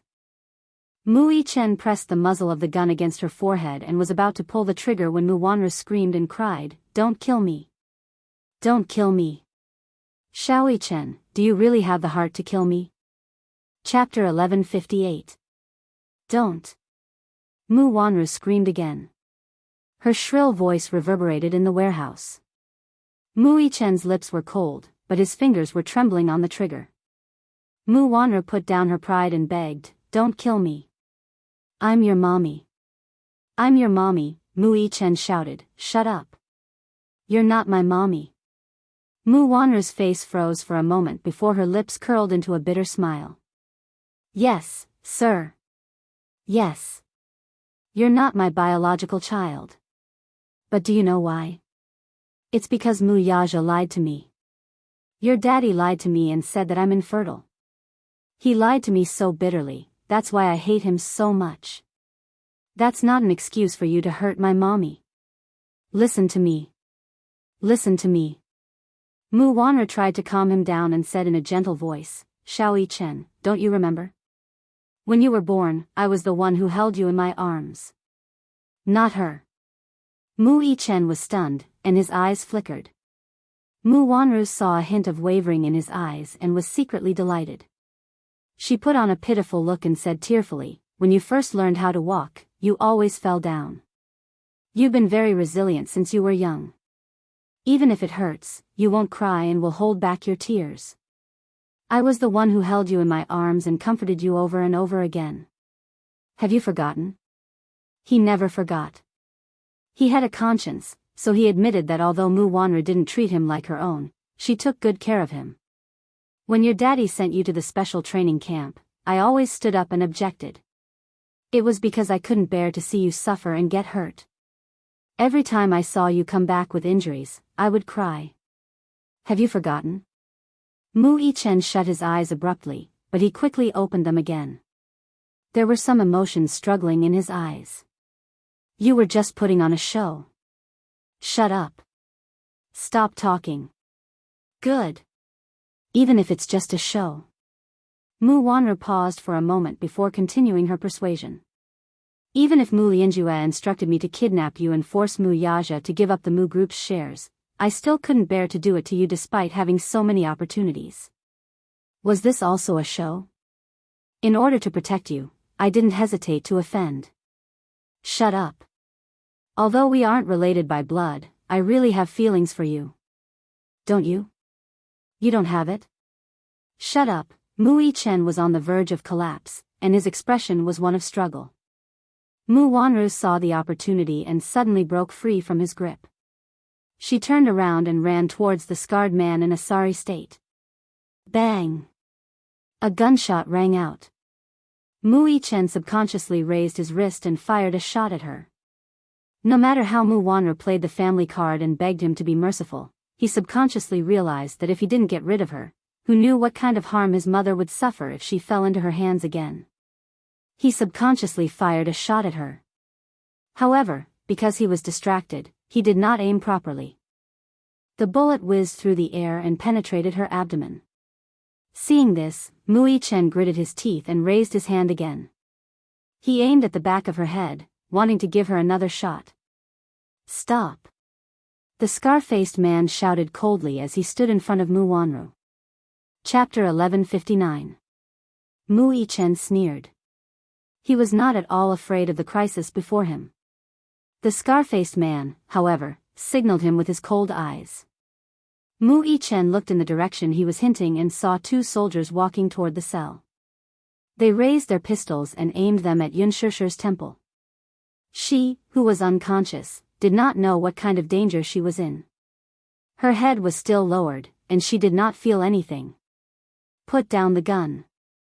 Mu Yichen's hand, which was holding the pistol, trembled violently. His eyes were bloodshot, and his whole body was shaking uncontrollably. "Put down the gun. I have no patience." This is my last warning, or else. No. Mu Yichen gritted his teeth and slowly threw the gun to the ground. Kick it over here. The scar-faced man threatened again. Kick the gun over here. Mu Yichen stretched out his leg and kicked the gun to the side. A soldier behind him strode forward, raised the gun in his hand high, and hit the back of his neck hard. Mu Yichen only felt a numbing sensation as if he had been electrocuted. His vision turned black, and he fainted, unconscious. A Bentley slowly drove into the Mu residence. Mu Yaja alighted from the car and was surprised to see the armed forces heavily surrounding the entrance. He frowned and quickly strode into the residence. Young master, you're back. Where's Grandpa? Master, he's upstairs. He hasn't woken up yet. It's already afternoon, why isn't he awake yet? Mu Yaja said as he walked upstairs. When he pushed open the door, he saw Mu Xing lying on the bed. His face was pale and lifeless. His heart skipped a beat. He walked over and held his face, squinting his eyes. How long has he been asleep? Young master drank his medicine at 3 in the morning and fell asleep. Mu Yaja frowned. He bent down slightly and called out, Grandpa. Grandpa? Mu Xing did not wake up, though, and there was no reaction. Instead of saying that he was in a deep sleep, it was more like he was dead. There was no sign of life at all. If not for his feeble breathing, Mu Yaja would really suspect that he had passed away just like that. Where's the doctor? Call the doctor over. He raised his head and ordered. Soon, the private doctor rushed over. Take a look at him. What's going on? Yes. The doctor did not dare to delay and went forward to check. Mu Yaja walked to the side and dialed Mu Yichen's number, but the latter's phone was switched off. At this time, school should be over. Why is his phone? Just as he was wondering, the chauffeur rushed over. When he saw him, he was stunned for a moment before he hurriedly reported, Young master, bad news. Young master is missing. What? The kindergarten teacher said that she didn't see the young master in the morning, and I didn't pick him up after school. You didn't see him enter the school gate? I saw him enter the school gate with my own eyes. The chauffeur hurriedly explained, looking aggrieved. He's in a coma. We need to send him to the hospital immediately. Poisoned? Yes. Master's lips are purple, his body is stiff, and his face is ashen. These are typical symptoms of poisoning. We need to send him to the hospital immediately. Mu Yaja frowned from the headache. His voice was terrifyingly cold. Send him to the hospital quickly. Chapter 1160. Mu Yaja's chest heaved up and down as he walked to the door. How did the Mu family fall into chaos in just 2 days of being overseas? D****. He had let his guard down. Mu Xing was hurriedly sent to the hospital. Mu Yaja got into the car and instructed the chauffeur to rush to the company. On the other end, Min Yu called. Boss, are you back in the country? Yes, I'll be there soon. Okay. I'll wait for you there, then. His tone was urgent and nervous, but he did not tell him what was going on. In fact, he had just received an anonymous letter. When he opened it, he saw a few shocking photos. He hurriedly called Mu Yaja to report the situation. However, he was afraid that he would get nervous if he heard it. To ensure his boss's safety, he forcibly suppressed his nervousness. At the same time, Yun Tianyu, who was frowning at Leji's headquarters, received a GPS location message from Mu Yichen. When Mu Yichen sent the location, he also used his watch's voice function to send a 10-second message. You, follow the GPS location I sent you and find the place where mommy is hidden. Once he received the message, he immediately logged into the system. His fingers flew across the keyboard as he entered a series of commands. An interface popped up on the screen. He logged in and searched. The GPS initially had a strong signal, but when he reached the Kengzhuang Bridge, the signal became intermittent and gradually became unclear. Even if he used advanced technology, he could not pinpoint the location clearly. Fortunately, Mu Yichen sent him the car plate number in addition to the GPS location. Yun Tianyu investigated the car plate number and simulated a route based on the car's driving record. However, this route was completely cut off when it reached the Kengzhuang Bridge. What's going on? Yu squinted his eyes. He pulled up the satellite map of that area and entered the coordinates. Unexpectedly, after the Kengzhuang Bridge, the area was barren and uninhabited. There was a farm in this area. Later, because the city government wanted to build an industrial park, the farm was demolished. However, halfway through the construction of the industrial park, the entire city protested. Many citizens jointly submitted a petition to cancel the construction of the industrial park. The ecological environment in Jianghu was very bad, and the smog was very bad. If an industrial park was built, wouldn't the pollution be even worse? Due to the protests of the entire city, the project was temporarily put on hold. Later on, the main government withdrew their investment and looked for a new location. Just like that, this area was abandoned. But at the very least, they had locked onto an area and had a clear direction. Yun Tianyu looked at the map outlined with red lines on the screen. This area was at least several 100,000 square meters. They could only find the exact location by doing a carpet search. This was a rather huge project.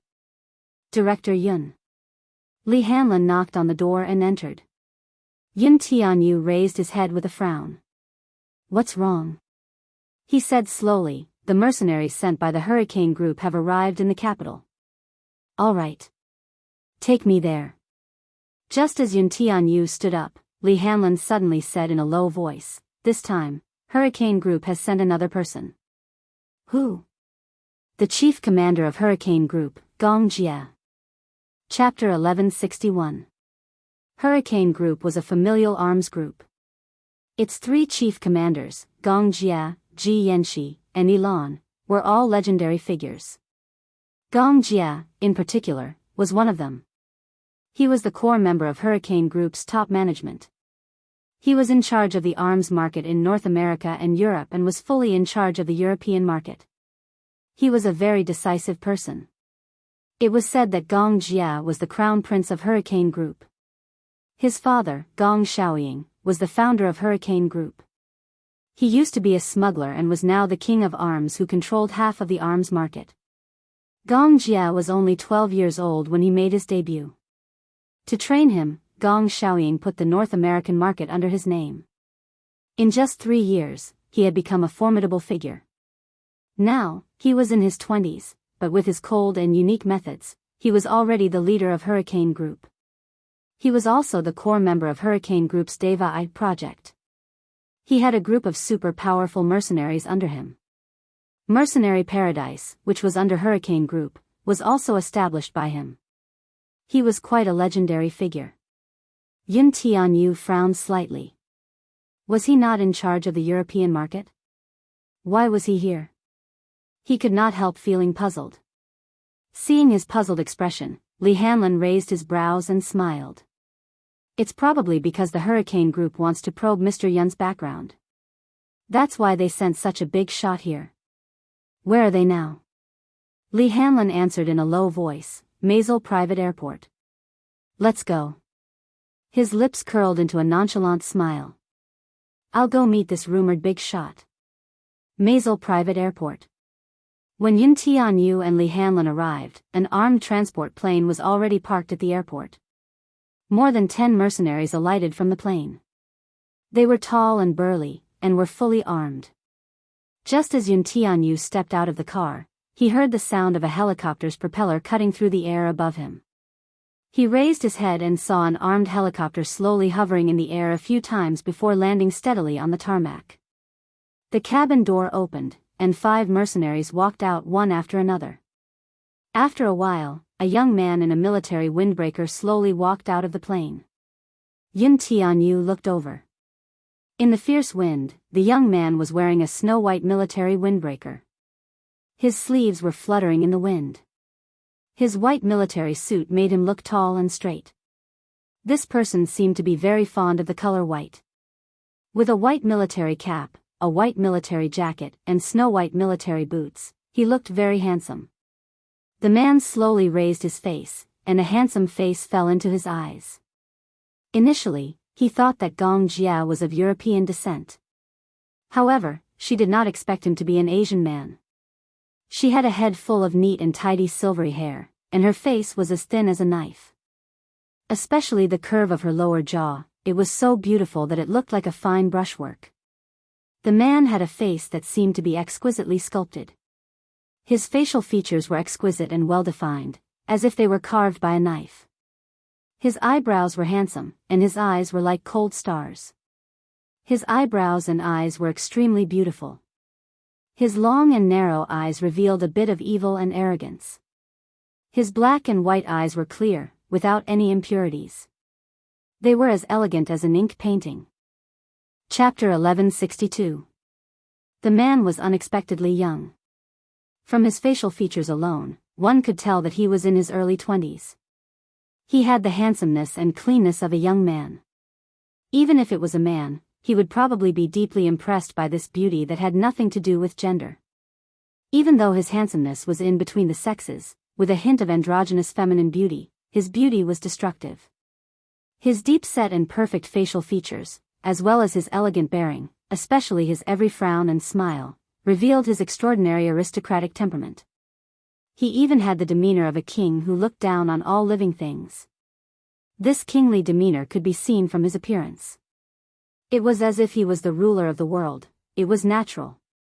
Cold, arrogant, and evil. There was a cynical smile on his lips. It was just an occasional glance, but it revealed a sense of aggressiveness and sharpness.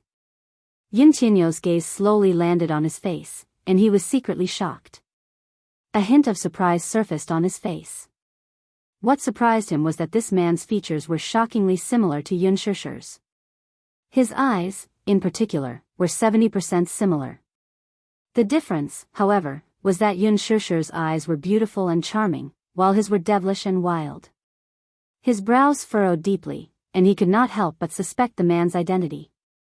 At the side, Li Hanlin bent his head and whispered in his ear, "Director Yun, this man can't be the rumored second Master Gong, right?" Second Master Gong. The leader of Hurricane Group, Gong Xiaoying, had a total of 4 children.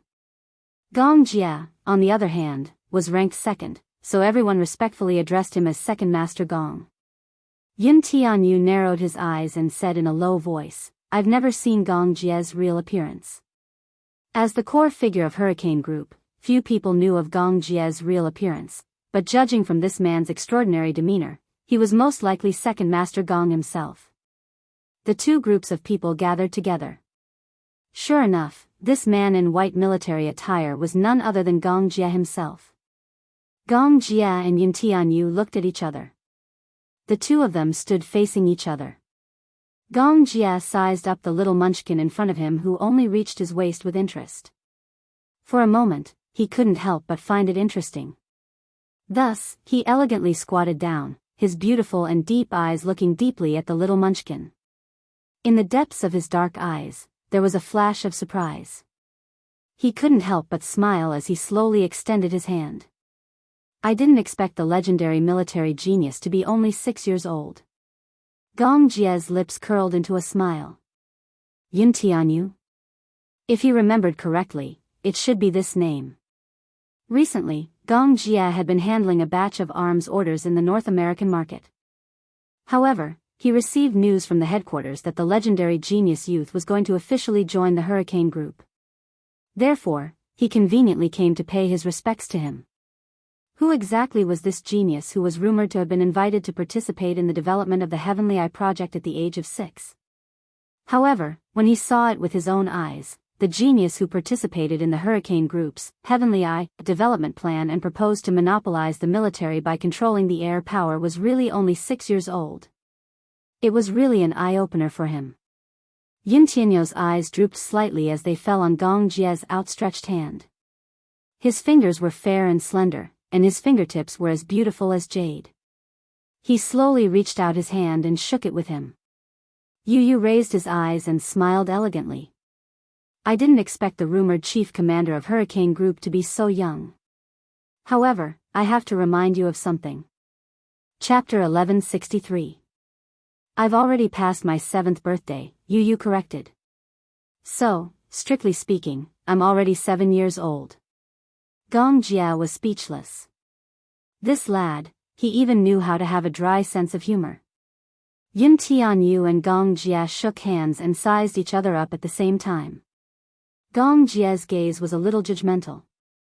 Yun Tianyu's eyes were probing as well. Looking at his face up close, Yu was even more shocked.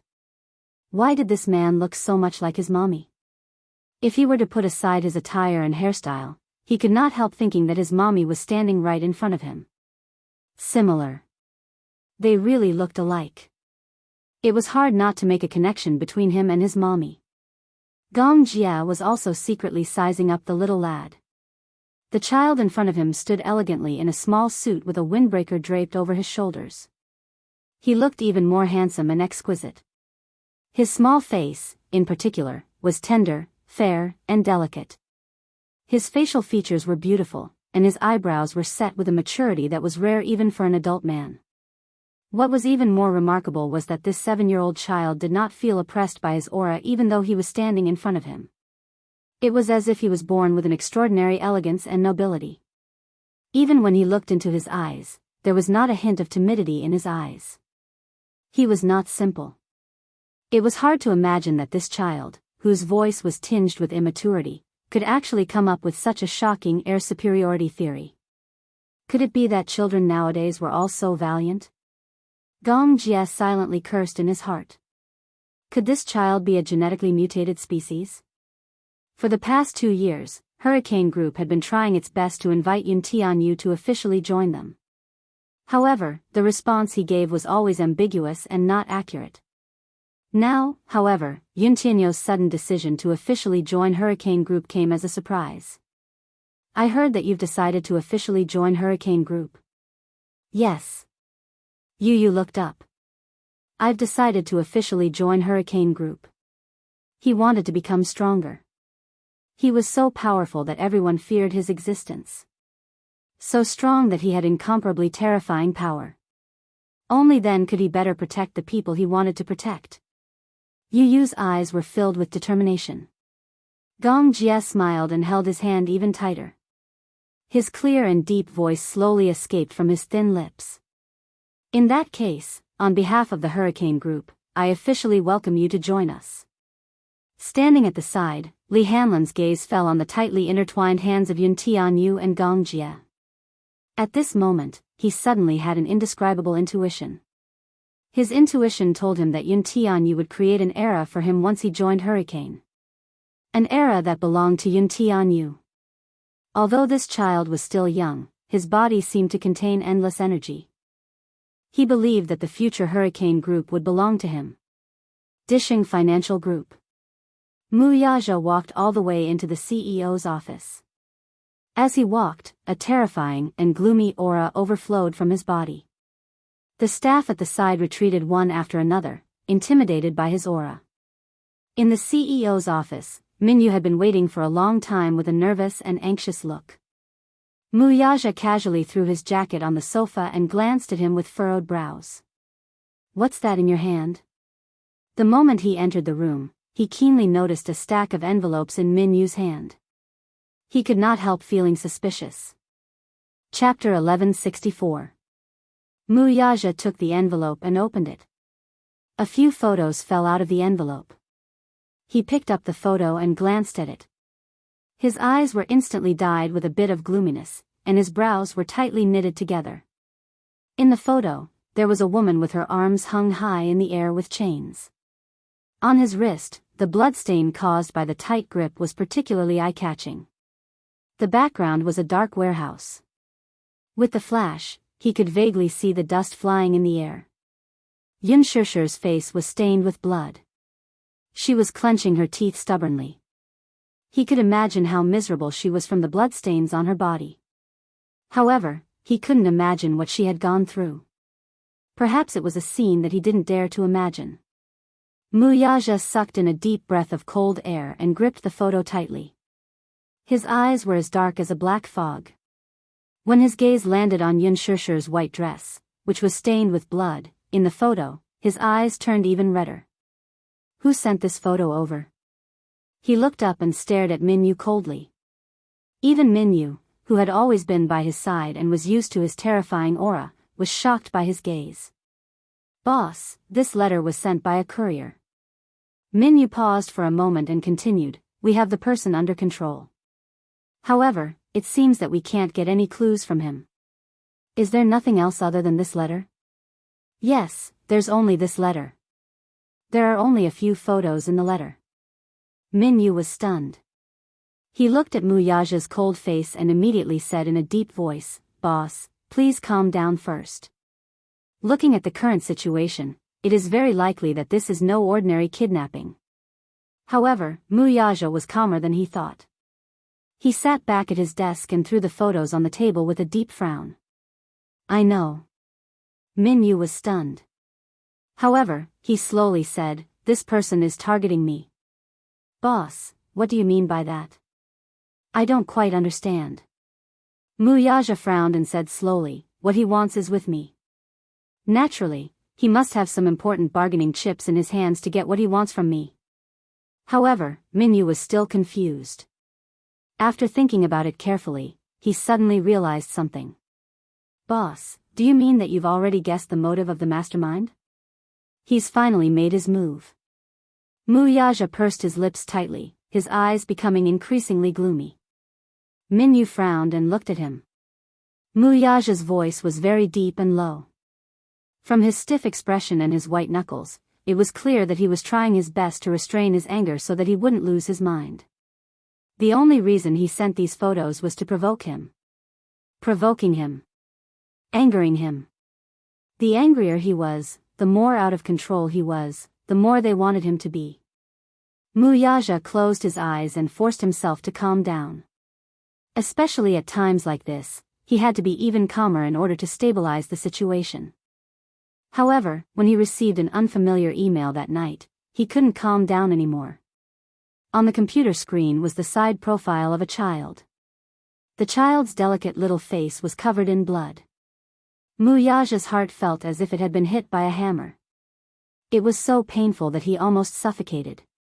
What came over from all directions was endless anger and pity.